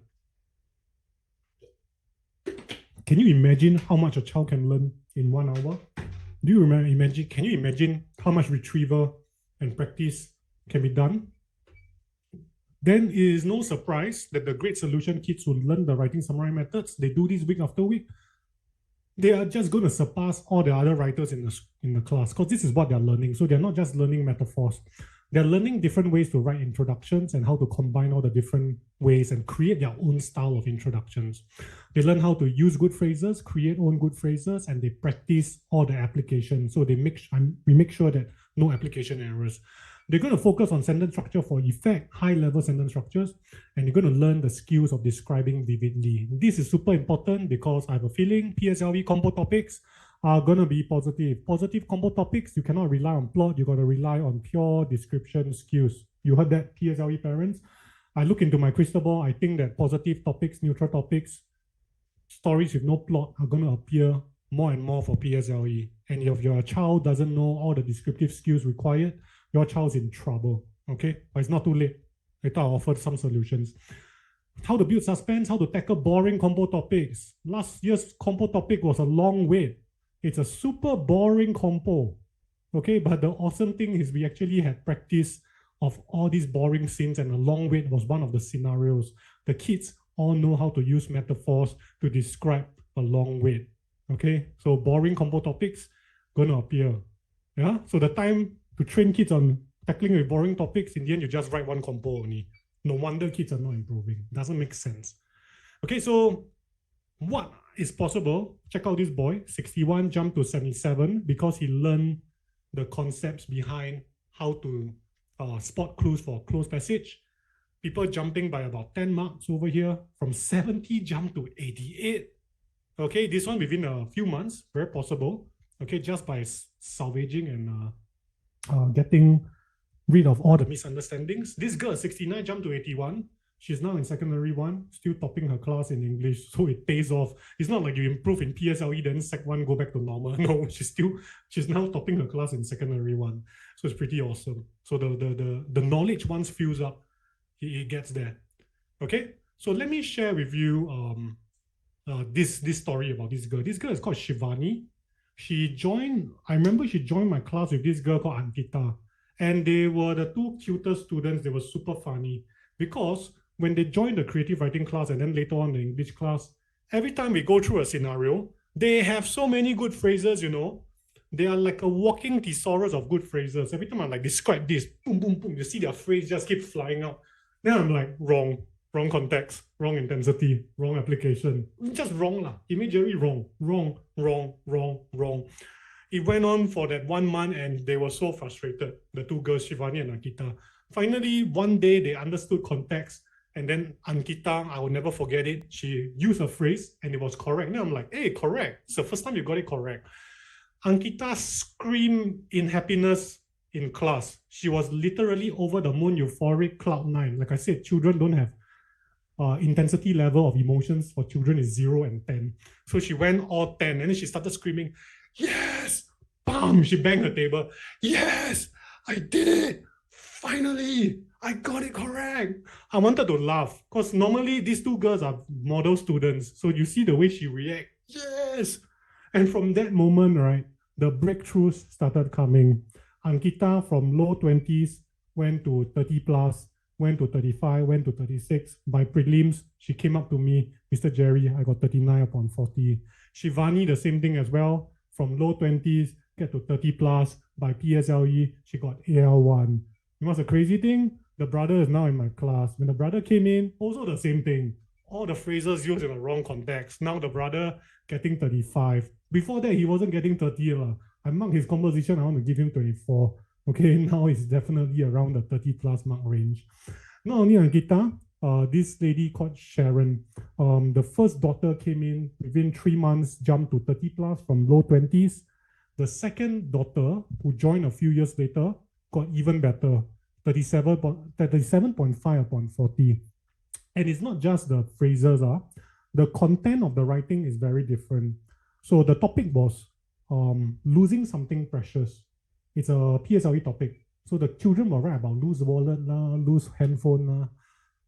This girl wrote about losing her cho-cho pillow. Now, before you laugh, if you read and you think it's about losing a cho-cho pillow, no, the cho-cho pillow is just a metaphor for childhood.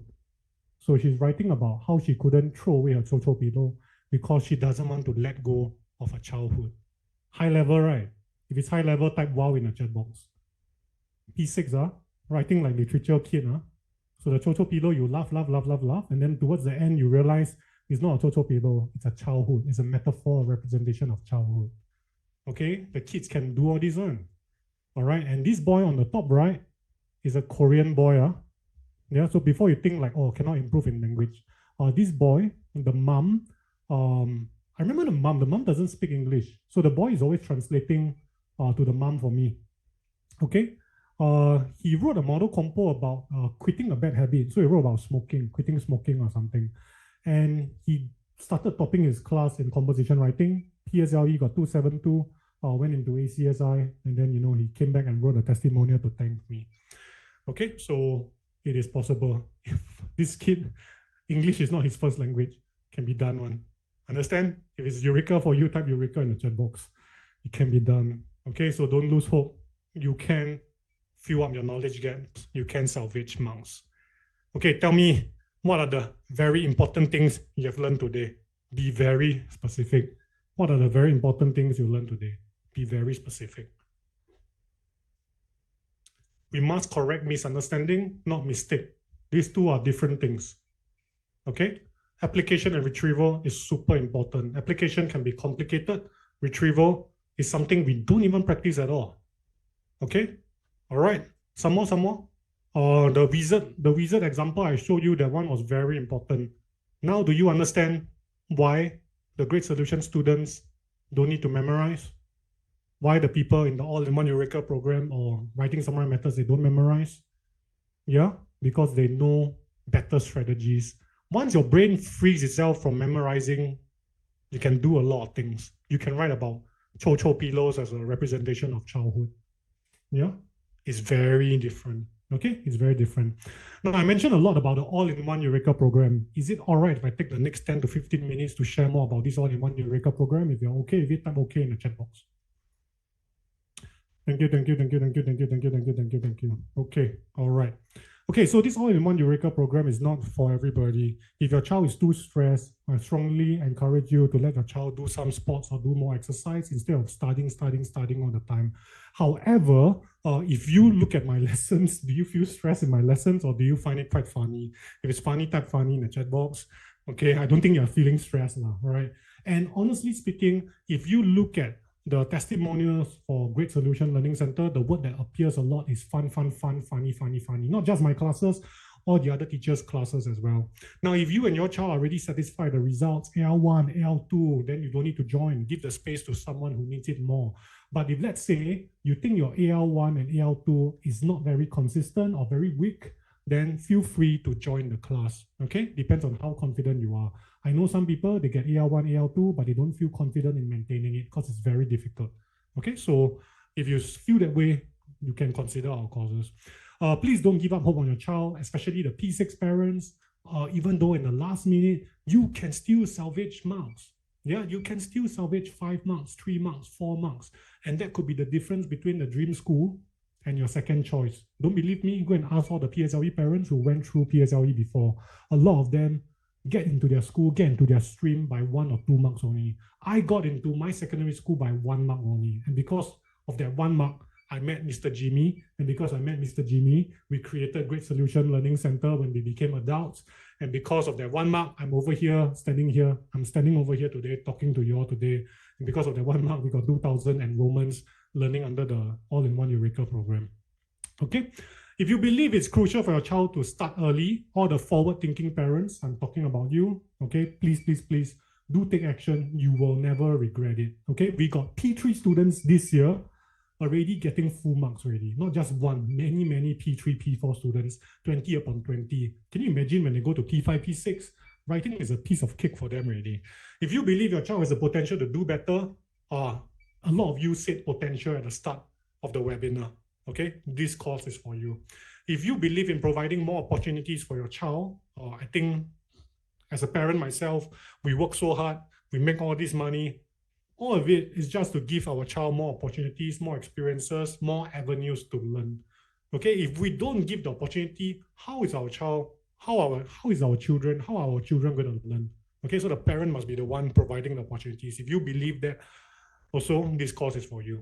Now, the all-in-one Eureka program, like I said, consists of live online Zoom lessons.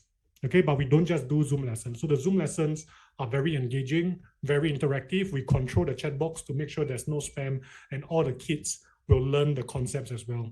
So we don't just do English. This is the Great Solution Math team, okay? Quite a large team. Some of the photos are not there yet. And then this is the Great Solution Science team. Again, we have curriculum writers who are not shown in the picture as well. And this is the Great Solution English team. On the far left, this is the head of curriculum, Miss Pepper. So I'm not the brains, I'm just the joker. Miss Pepper is the brain. She sets all the materials, she edits them, and makes sure that everything is prim and proper in the notes and the material. So she's the brains. Anything I'm not sure about in English, we will consult her as well. This is Miss Awa, specialty in the lower primary and primary school students. Literature trained, very, very strong in the language, very high energy. So you need high energy people for primary school classes. If not, the kids won't engage. Okay, I'm teaching the P5, P6 classes. There's Miss Samantha. She's the head of the markers as well. So the whole the marking team, right?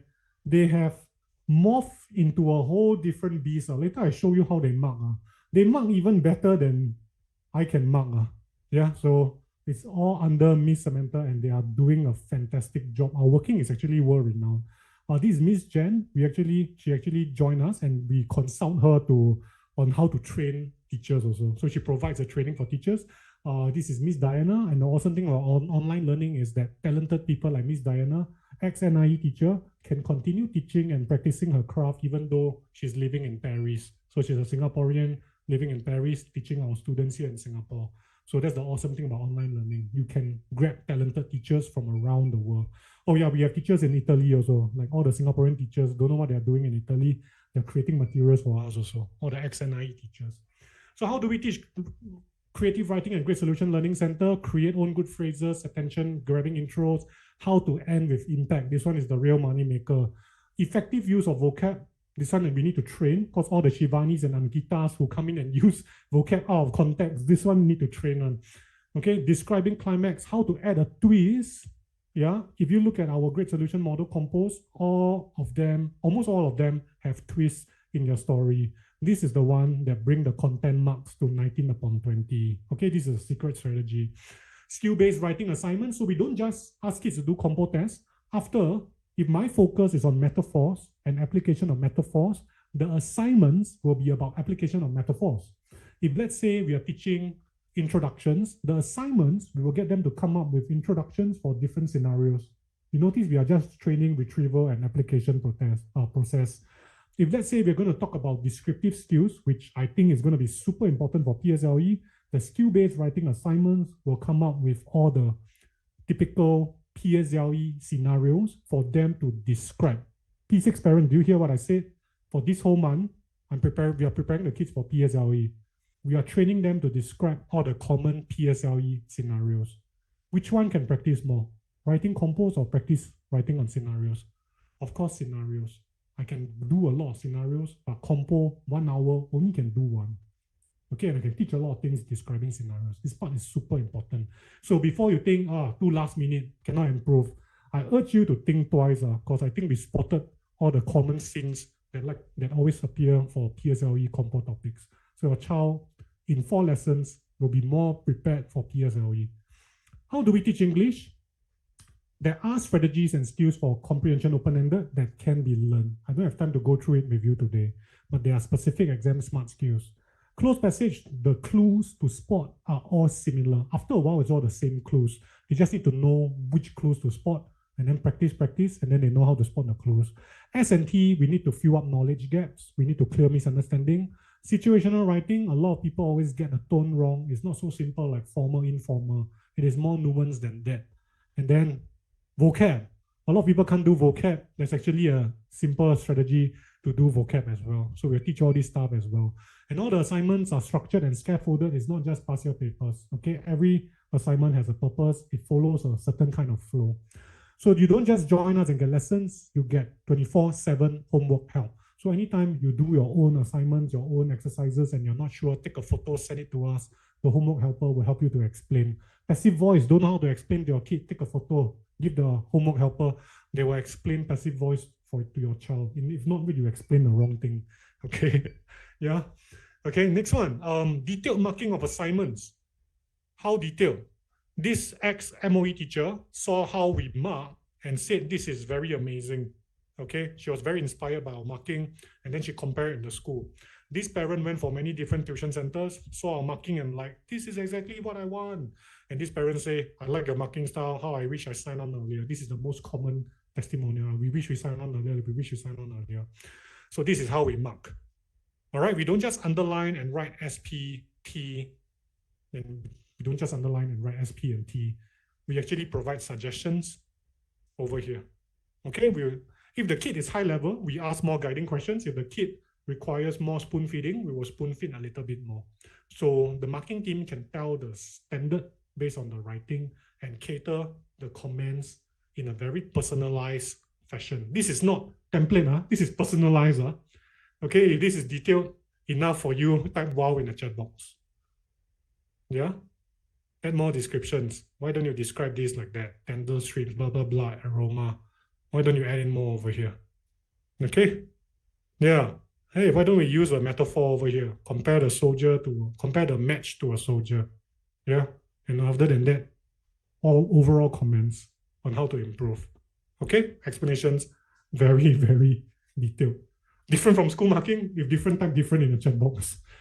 This is how the kids improve also. It's not just teaching and lessons. The marking is super important. Okay, so this is how the kids, they learn also. Oh yeah, I can do this, I can do that. Okay, wait, still not all. If you join us, you get access to the AdaptIQ Smart Learning Platform. What's inside the AdaptIQ Smart Learning Platform? Thousands and thousands of PSLE-based exam questions. So we don't just explain why the word is, we don't just give the answer, we explain why the word is wrong. And if you do all the grammar exercises, the system will show you the breakdown of your strengths and weaknesses and tell you what to focus on. And if you get this question wrong, in the future, the platform is going to test you on the same question again to see whether you got it correct. But they don't test you immediately. They'll wait until you sort of forget, then they test you again. So this digital learning platform has the algorithms to train on understanding the grammar rules so you don't forget it. And the crazy thing about this, let me show you. Oh yeah, it will show you a breakdown of your strengths and weaknesses over here. So you just see the bar graph very short means you're weak in this and you better spend more time on this topic. Okay, let me show you improvements. So these are students who work on the platform. So I think this is passive voice, like the super difficult one I showed you. The first time they did passive voice, this girl got 40%. The first time she did passive voice, she got 56%. Now the second time they practice passive voice, the questions are different. Okay, but you know what I say, right? The questions are different, but the concepts tested are similar. So the second time they practice, 40% jump to 76%, 56% jump to 72%. So within this one sitting, this is an improvement. Okay, I'm pretty sure they do the third time, they will go closer to 80%, 90%, or maybe even 100%. Okay, so we see all these data and we see kids improving and their misconceptions, their misunderstandings are being ironed out. Amazing. Yeah, it's actually quite awesome if you got the data. Yeah, this one is leaps and bounds. In 6 minutes also, I see this girl. In 6 minutes, she jumped by 30% more already. And imagine you, and the kids are, the Great Solution kids are doing this every day. So can you imagine by exam time, how good they are already? Yeah. Oh wait, this one is for English. Wait, you haven't seen math and science. Math and science, they improve even faster because math and science, I don't know, math and science easier to improve. Yeah, I saw Mr. Jimmy's, one of his testimonial a few days ago. One of the girls in my English class from 70 go to 91, 91, 92 for math. Low 70s to 90 plus. Crazy. Like just from AdaptIQ and lessons. Super crazy, man. Yeah. Okay. So listen carefully. Fast action bonuses for the first 20 signups. I also throw in a special bonus. So first 20 signups, you get the last 3 months notes and assignments. All right, you can take your time to look through the notes and assignments. You can still submit it to us for marking if you want to do it. Last 3 months replay video. So if you're like, hey, this lesson very important. Mr. Jerry thought about endings, open-ended endings. I think better watch this one. Oh, Mr. Jerry thought about sentence structure. I think better watch this one. Go and watch. Latest exam paper review. So your child get back the test paper, please send it to us. We can take a look and look through and see all the recurring errors. And this is a special bonus. You will get this model compo ebook with our best model compositions. And not just model compositions. Inside, we have a detailed analysis of the skills and techniques used for writing. All right, you must sign up for English or creative writing to get this. So you can see the story over here, and then we do the breakdown over here. You say like, hey, check it out. She used show not tell. Show not tell how? Let me explain. Look, second paragraph, link to the picture. Though if you never link to the picture, you'll go out of point. Hey, look, rising action, but from unique perspectives. Hey, look, figurative language. Is this a simile metaphor? How is it being used? explain over here. If you want a book like that, type I want in the chat box. Okay, if you want a book like that, type I want in the chat box. Now, if you already bought this book, right, please be assured that I don't keep the money. The money is all going to charity. So if you bought this book before, I have thank you. Okay, the money is just going to go to charity. End of the year, we'll pick a children's charity and we just donate all the money there. Okay, all right. So yeah, there'll be good phrases explained also. All right, so here are the monthly fees: live online lessons, 24/7 homework help, marking, very detailed, not very detailed and personalized. First 20 signups at FIQ Smart Learning Platform, 3 months of notes and assignments, 3 months of replay videos. I think this itself is super worth it already. Exam paper review. So if you're not technical and you want to spot the recurring errors and misunderstandings, let us know. Our marketing team will handle. All in all, total value is $2,000, okay? But obviously, we're not going to charge you $2,000 tonight. But I want you to ask yourself, if you spend $2,000 and all it did for you was to get your child into a dream school, would it be worth it? If you spend $2,000 and all it did was for your child to improve by 10 to 15 marks, confidence improve, would it be worth it? Okay, so here are the fees again. And like I said, I'm not going to be charging you $2,000 tonight because you attended this webinar. I know that you are pretty serious. Oh, wait. Are you serious or not? If you're serious, type serious, because I want to give the serious parents a special discount. The serious, type serious in the chat box. I want to give serious parents a special discount. Thank you, serious parents: Joanne, Bernie, Adeline, Halim, Ian, Zahin, Vicky, Mark, Lorna, Joy, 32999, Cindy Cole. Okay, $300 monthly per subject. But wait, I want to give an even better offer. Okay, and to qualify for this better offer, you need to do one thing for us. If your child benefits from the program, okay, can you please give us a written testimonial on Google review? If you can do that, type deal in the chat box.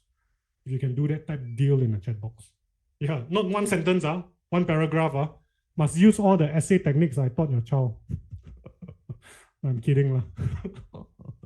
Okay, so the super special discount offer is $159 monthly only per subject. Okay, so Li Jing, Jimmy can help put the link in the chat box. Okay, so those of you who want to lock in your fast action bonuses, type Eureka in the chat box. Li Jing and Jimmy, please take note of the names of the people who type Eureka. Lock in the fast action bonuses for them. Creative writing is composition writing PSLE. Yeah, the industry term is called creative writing. Okay, type Eureka. Okay, Joy, Matilda, Vicky, ask your mother, TSX, Jimmy, Li Jing, take note of their names. Now, this is not the end. This is not the end. You still need to sign up. You cannot just type Eureka and forget about it. Okay, you still need to sign up. Hang on, let me do a screen share. So if you click on the link that Jimmy posted, maybe Jimmy, you can post again. I think it's gone upwards. You'll come to this page. Okay, online Zoom classes. You will see everything we offer. And then you just need to click on the sign up now button. Okay. And you can select your level. Yeah, you are P4, P5. You can select P5. If you want to join English, you join English. You want to join creative writing, you join creative writing. You want to join both, you join both. In P6 also, I tell you, like I said, P6, we're going to be training you for all the possible scenarios that will come out for PSLE. Okay, so these 4 lessons still going to prepare your child for PSLE. Okay, yeah. Oh, and P6 English also, I'll be spotting all the recurring errors and mistakes. All teachers. Recurring errors, mistakes, and the misunderstandings behind the mistakes. So once you click on this, you can click on search, and then it will filter out all the programs for you. If you want, like, okay, Miss Jen, P5 English, P5, P6, creative writing, Miss Samantha, you can select these 2 or select one, up to you. Click on register. Now, if you sign up yesterday, use the same mobile number and use the same password if you sign up yesterday. If you are totally new, click on I am new and write down your name, your email, your mobile number, double check your mobile number and your email, because all the orientation stuff and all the goodies, all the fast action bonuses will send to your email tomorrow onwards. Password, enter password, your child's name, select the level, click sign up, and then check your email, check the spam also. Okay, then you just click register over there. Okay, all right. Now, I'm gonna take a toilet break, and Jimmy can go through these FAQs over here. Okay, hi, sure. Hello, parents. Hi, I'm Jimmy Ling. I'm the Jerry's lead partner from Great Solution. For those who came for the math and science webinar last night, good to see you back again. All right, while Jerry is going for his toilet break, let me just answer some of the FAQs that parents usually ask us about classes. Don't worry, okay, because later Jay is going to come back to answer all your question and Q&A, okay? So let me just answer some FAQ that usually most parents ask us on the classes, okay? So firstly, can my child keep up the lessons? Definitely yes, right? Because all of us, the teachers, right, will stay back after class to help our child one-to-one in case if your child got any questions or anything that doesn't understand. And of course, if your child still got questions that want to ask us after class, right, simply just WhatsApp home helper and we'll get back to you within one day. Okay, so don't worry about the catching up. But secondly, can my child concentrate in a large class? Yes, definitely can. All right, we have very, very good ways to control online classes. All right, so when the class get too spammy, we'll mute the chat. And of course, like what Jerry did today, right, what our teachers do, right, we do engage your child very, very well in the class by asking them questions. And also sometimes we play videos, sometimes we have competition and games to make sure your child will stay engaged in class. And thirdly, will it be too stressful for your child? Definitely no, right? Because as I mentioned, right, if you look at our reviews, our lessons are always very fun for many students. And that's not because we always play games in class or we just or we do a lot of jokes in class, okay? Not because of that. The reason because we keep our class very, very engaging. All right, and that's why you see the review, right? You always see students saying that they find our lessons very fun and very enjoyable. And that's because all our teachers can engage your child very well. And lastly, is it too late for your child to join? Definitely no, right? Because in this final 1 month to the exams, you are going to do intensive revision, right? I believe Jerry, Andy, and myself over the past 3 days has shown many case studies of students improving their marks. All right, so join now, and you'll be very surprised at how many marks that your child can improve. Okay, it's never too late. Okay, back to you, Jerry. All right, questions in the Q&A, please. Questions in the Q&A. Yeah.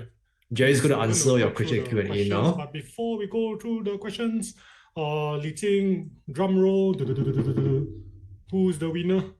A lot of good winners tonight. I don't know how you're going to choose. Who is the winner of the most participative, most positive? A lot of candidates, man. All right, congratulations, Bernice.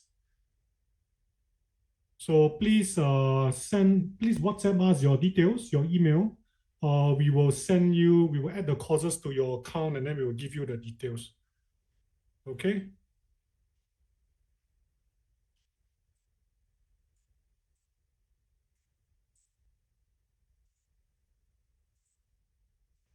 All right, okay, so questions in the Q&A.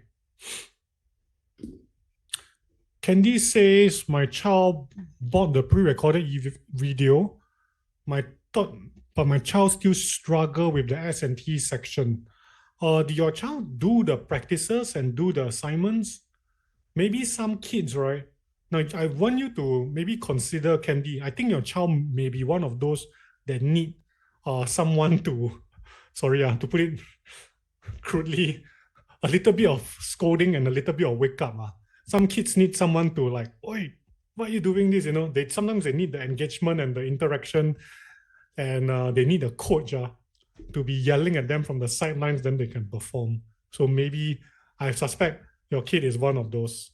Okay, Candy, do consider our live lessons. Okay, what can you do to support her? I think first you want to make sure that she's doing the assignments. That's one. Number two, when she gets the assignments wrong, like I said, it's not just the corrections. You must dig behind the misunderstanding in the first place. If not, she's going to get it wrong again. Okay? And if you don't know how to dig through to get to the root cause of the problem, do consider letting a professional do it now. Ryan said tips for positive topics. Okay, so P6 students, you may be interested in this. A lot of parents every year always ask me what PSLE topics do you think will come out? And based on the trend, it seems like the PSLE topics are getting more and more positive, meaning more and more boring. Now, this is problematic because if your topic is boring and positive, the traditional story mountain template has a lot of limitations. So the only thing they can do is to describe so vividly that no matter how boring the topic is, it becomes interesting. So things like a long wait, if you have the right descriptive skills, you can make topics like that super interesting. Okay, most people, they will fail positive topics because they will introduce a problem, make the problem worse, make the problem worse. So their long wait become a big fight, or the long wait becomes a quarrel, and then someone goes to jail, and then it's out of point. Okay, so parents who are thinking like, oh, last minute, there's nothing I can do for composition writing or English, I urge you to reconsider.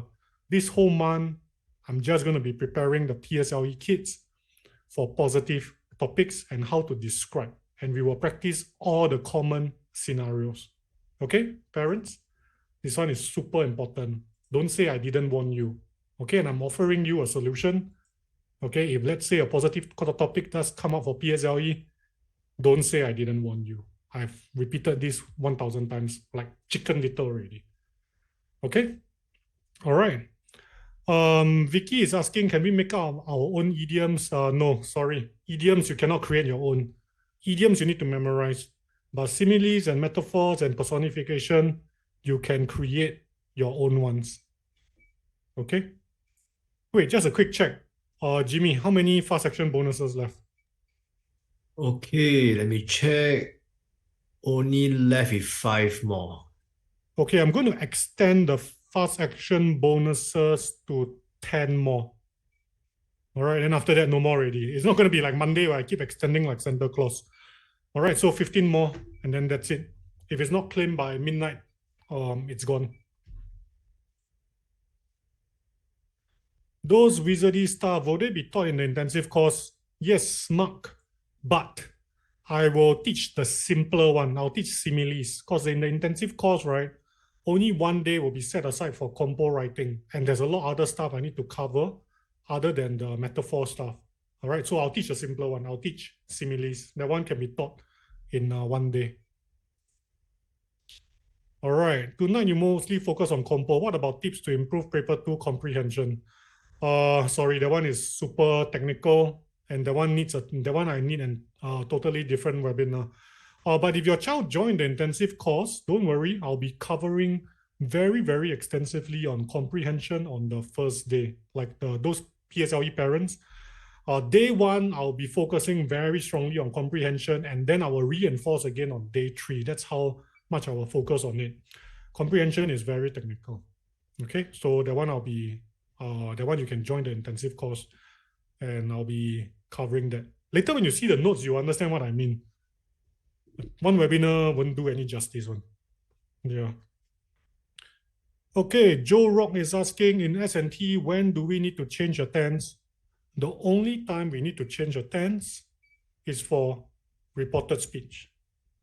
We don't need to change a tense for any other question. Okay, Joe? Can passive voice be used for praising in situational writing? Yeah, can. Dia is asking. Yeah, can be done. Deborah is asking, are your lessons catered more for students who are taking standard English papers? Yeah. So the level is PSLE English. Deborah, we're dealing with PSLE English, so that's what we're dealing with. So we are P3, P4, P5, P6. Okay, that's the standard, the school standard. But if let's say your kid is in GEP, we have a lot of GEP students as well. So if your kid is in GEP, you can feel free to join our classes. We got a lot of GEP students learning with us, and they benefit as well. Contact you one-on-one offline. You can contact our admin. Okay, I don't do phone calls because a lot of people like to talk to me and tell me their life stories. I cannot, not that I don't want to listen, but there's a lot of people contacting me, so I removed my number off the net. So Li Jing, maybe you can share our administrative number over there. Teacher Jerry, you mentioned that compos are having less plot and less twist. What are we going to do with the climax? I say already, description. I can't give you tips in one night. All right, but if you join the lessons, you will understand. Cannot give you tips on. I wish I can just like that give you a tip and then you improve. But you know that's not going to happen. It's more complicated than that. Okay, so do get your parents to consider. Only 4 lessons, you won't regret it.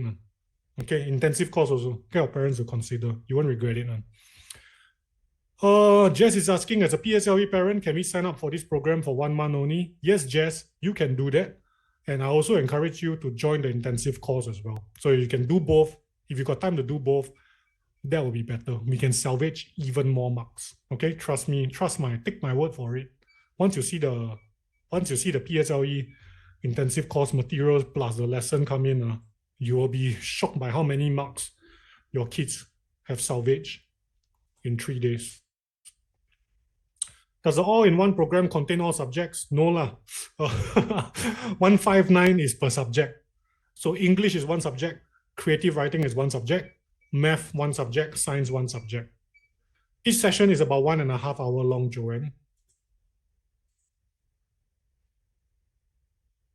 My child is P6, has no confidence towards English, thinks she can get AL3 but is getting AL5. Prelims brought the overall grades down.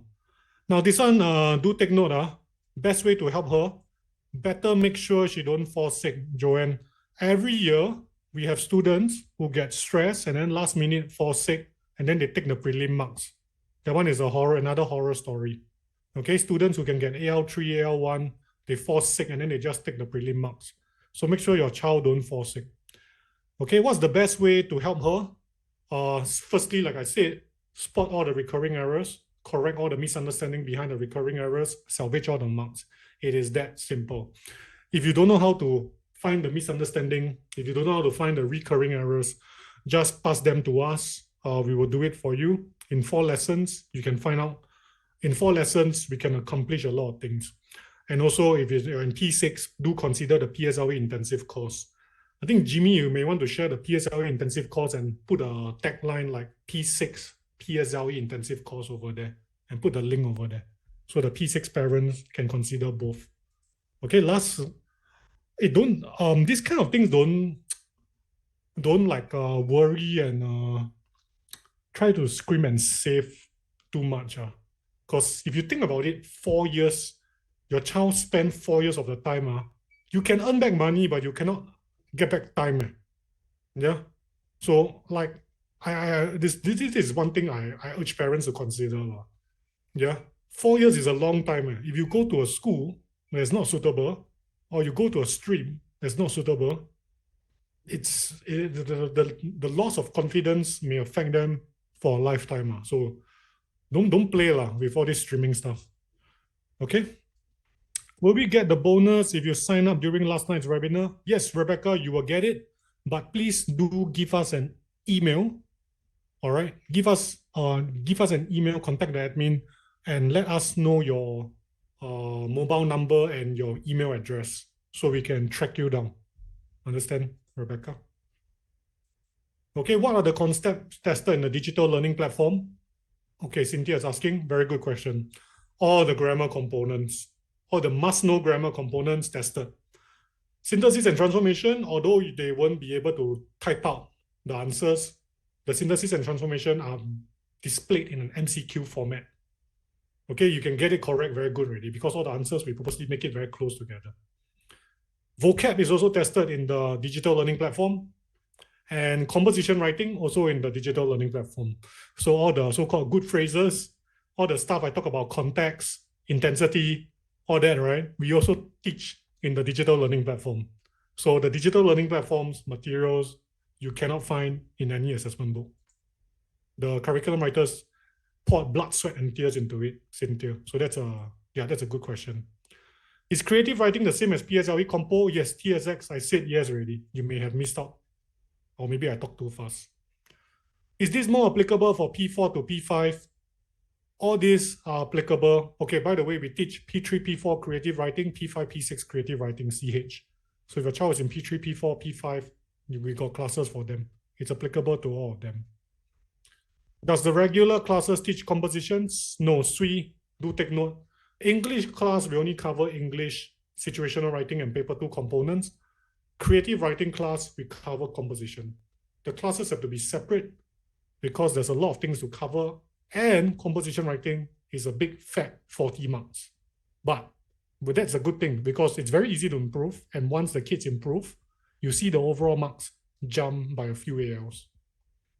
CH is asking, can my P6 still sign up? Please sign up. I tell you already, this month is all just practicing what are the high possibility scenarios, topics that will come up for PSLE. Don't say I didn't warn you. Okay, I'm appearing over here and showing you the light, the path to walk on. If you turn the other way, I cannot save you. So P6 parents, please, please, please, please. I've been teaching for 11 years, and our curriculum team have been noticing the trend and the topics. And the crazy thing is, even the last prelim exams, the students are like, Mr. Jerry, you know the assignment you make us practice, it came out for my exams. Mr. Jerry, you know the topic we practice, it came out for exams. I'm like, I'm not lying, right? I tell you to take notes, you better take notes. So P6 parents, think of it as last minute preparation can be done. Give your child some give your child a chance to salvage some marks. Okay, P4 child, same account you can use, but don't worry about all the administrative stuff, just go and sign up. If got any administrative problem, we will solve for you and we won't run away. Okay, we won't run away. So CH, just go and sign up. All these administrative problem, we will fix along the way one. Okay, if I still go and claim your fast action bonuses. Yes, Adeline, composition is creative writing, English is paper 2, and situational writing. Just take both if you have the time. Creative writing is composition, English is paper 2, comprehension, close passage, situational writing, S&T, grammar, vocab. Okay, UR is asking what's the 3-day course? 3-day course is only for PSLE parents. Jimmy, you may want to put the link inside. Okay. TSX, maybe, I think TSX looks like he got an account with us or maybe created an account or something. Yeah. Okay, so Jimmy can put the PSLE intensive course again inside. PSLE intensive course, first day for English, I'll be doing comprehension and synthesis and transformation, all the strategies and all the different question types. Second day, full-on composition writing. I'll focus on descriptive skills. Why? Like I said, I think positive topics are going to come out. Third day will be close passage, how to spot clues, and then I will reinforce comprehension writing, comprehension open-ended. And I also talk about the super tricky grammar questions because the goal is to make sure the kids score full marks for grammar. Because grammar, if you don't score full marks, it's a waste. Every mark matters. Mel say she missed the webinar on Monday and Tuesday. Sorry, there'll be no other sessions. Any discounts for that? It's already discounted. The first lesson for students start from September onwards. When will be the last creative writing lesson for the year? So if you're P6, the last lesson will be when you sign up, all these things will settle. All these are small stuff. Don't need to worry about all this.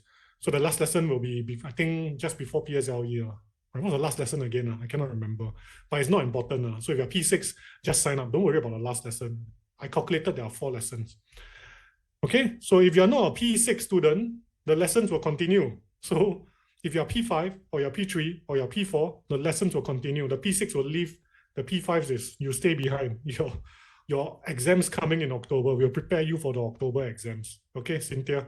So if your child is in P5, the lessons continue. P6 students, after the last lesson, just go and take your PSLE already. How many lessons per month per subject? Usually it's 4 lessons. If the week has 5 lessons, it'll be 5 lessons, but the price will remain the same because we don't want to nitpick over all the changes in fees and all that. You miss a lesson, do a makeup, and the recordings are all for you to peruse. DK is asking, would you recommend the 3 days PSLE intensive course or the regular class? Okay, DK, listen carefully. Different things will be taught in the intensive course and the regular class. Okay? Creative writing in the regular class, we will cover as many scenarios as possible that will come out for PSLE. Obviously, for intensive course, I only got 1 day, so I'm only going to focus on the descriptive skills. Comprehension.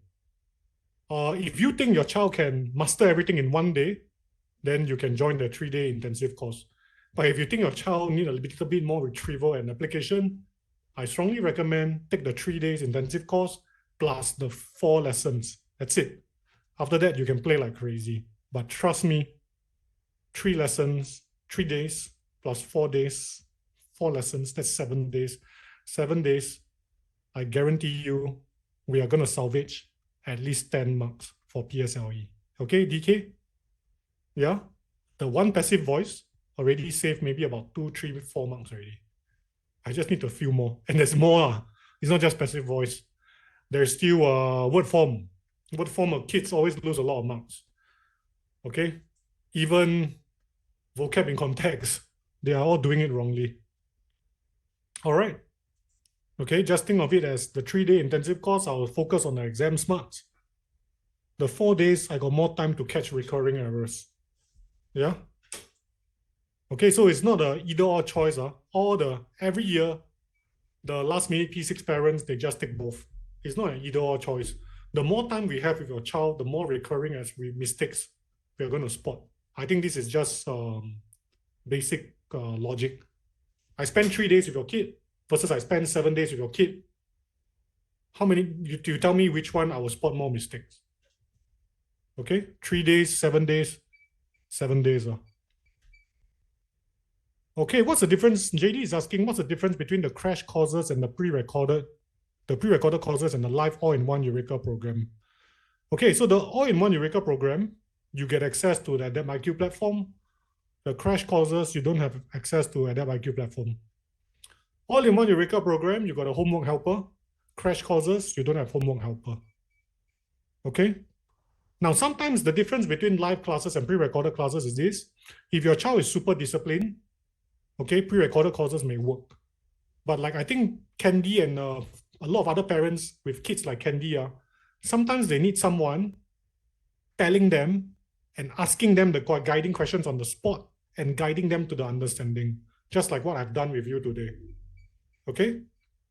Of course, a pre-recorded course, I cannot ask guiding questions, right? That method doesn't work because I'm not going to be able to hear the response. So there are some slight differences. Now, the main question would be, which one is more suitable for your child? Now, if your child is easily bored, get bored very easily, then join the live classes.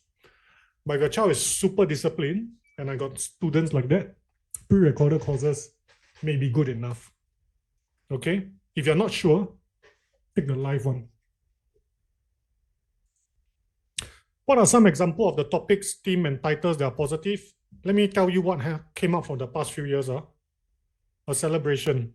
What are you going to write about celebration? Birthday celebration? You write that, 1,000 other kids also going to write that. Your child is not going to stand out. A long wait. There's nothing more boring than standing in queue. Agree? That came out for last year. How are you going to write about something so boring like queuing up? Yeah? What's the other one? A special gift. Losing something precious. All those are the topics that came out. It's getting harder and harder. Will you be spotting compo topics during the Eureka class? Yeah, Jaylene, I think I said a lot of times already. Yeah. And honestly, if you sign up ASAP, you look at the last 3 months' notes, my smart students and the smart parents all know that our notes, examples, and assignments are centered around the common compo topics. And it's not just common compo topics, common compo pictures. And it's not just common compo pictures, common compo scenarios. You understand, Jaylene? Topic not enough. You need the pictures, you need the scenarios. Okay, Jaylene? So you faster sign up. You can look through the notes, all the examples, all the assignments. We are preparing the kids to describe the common compo topics already. It's within the notes. Do you cover positive topics in the PSLE workshop? Yes, I will. Okay, but if you want more, join the live classes as well. Miss Deely KL. Okay. Will comprehension be covered in the English classes? Yes, for sure. I spend so much time on comprehension. I spend so much time on comprehension that our weekly class students, their average score for comprehension is 17, 18 upon 20. That's how much time I spend. Last time when they first joined, a lot of them were getting single digits. Yeah, now they're all getting 17, 18 upon 20. And they can teach the lesson for me already. They're so good. Now at this stage, the old students are teaching the lesson for me, right? Because I'm trying to force them to know all the skills that they're supposed to be applying. My child is in P4. He will learn the P4 standard, or does it matter? Pavin, please join the P4 classes. Yes, there will be P4 standard. Yeah, your child must learn the P4 standard before they progress. Unless your child is in GEP or like gifted program, then can go and learn the P5, P6 standard. But most kids, they start out learning the P4 standard and they do very well. Now, we don't want to hothouse the kids because if we let the kid learn something that's too difficult, they may get demoralized and discouraged. We don't want the kid to get discouraged, Pavin.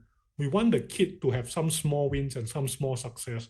Confidence builds improvements. It is not just mental and intellectual learning.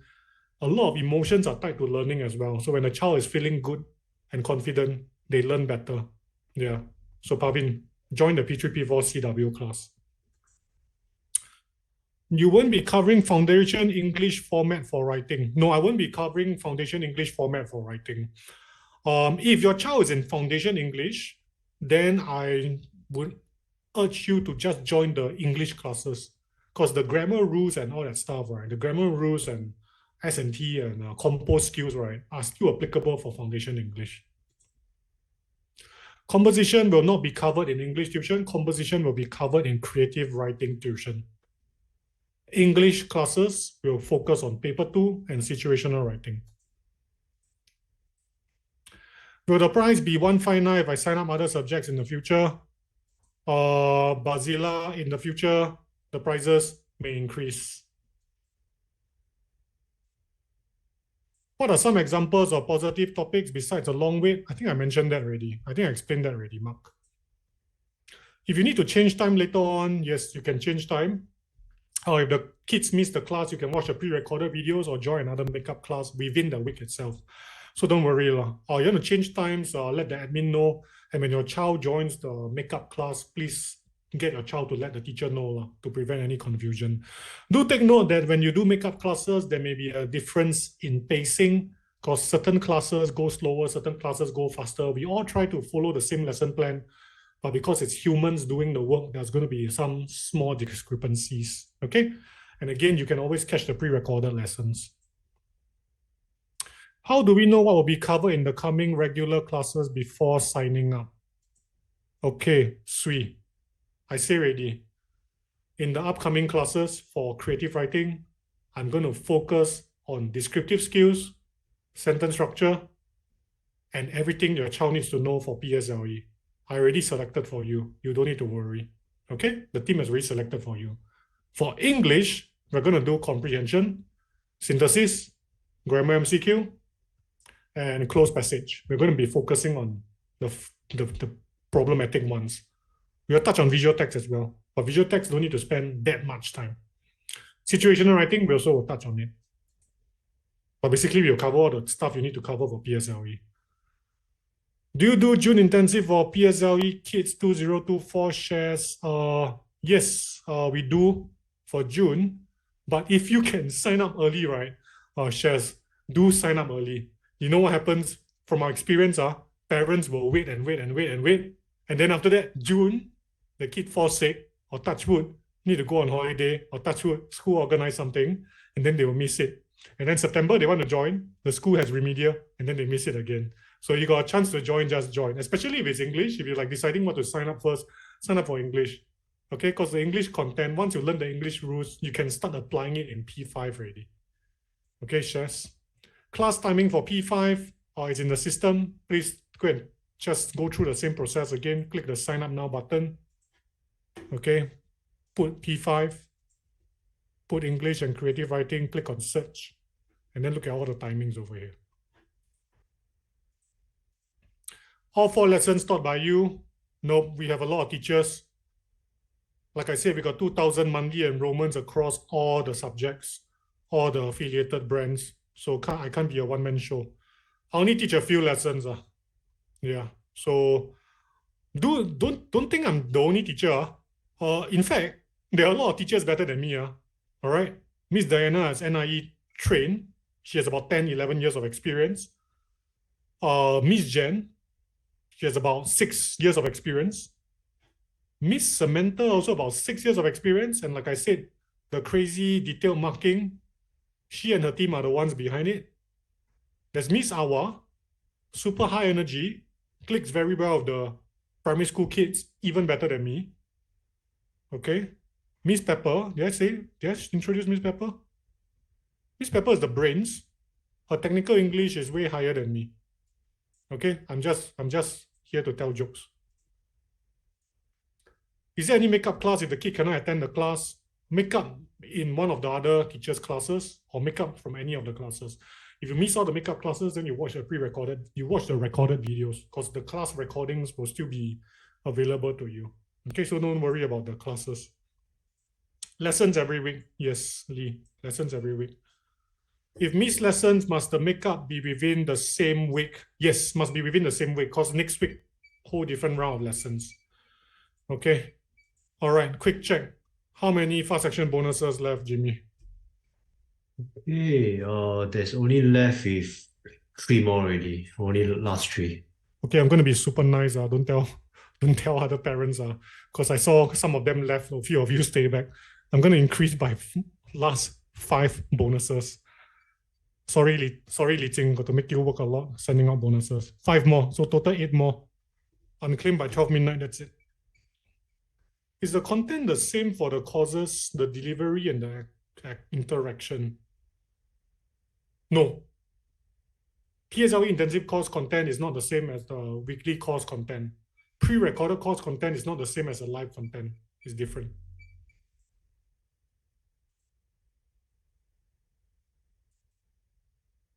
Yeah, actually the pre-recorded, JD, do you sign up for the pre-recorded course?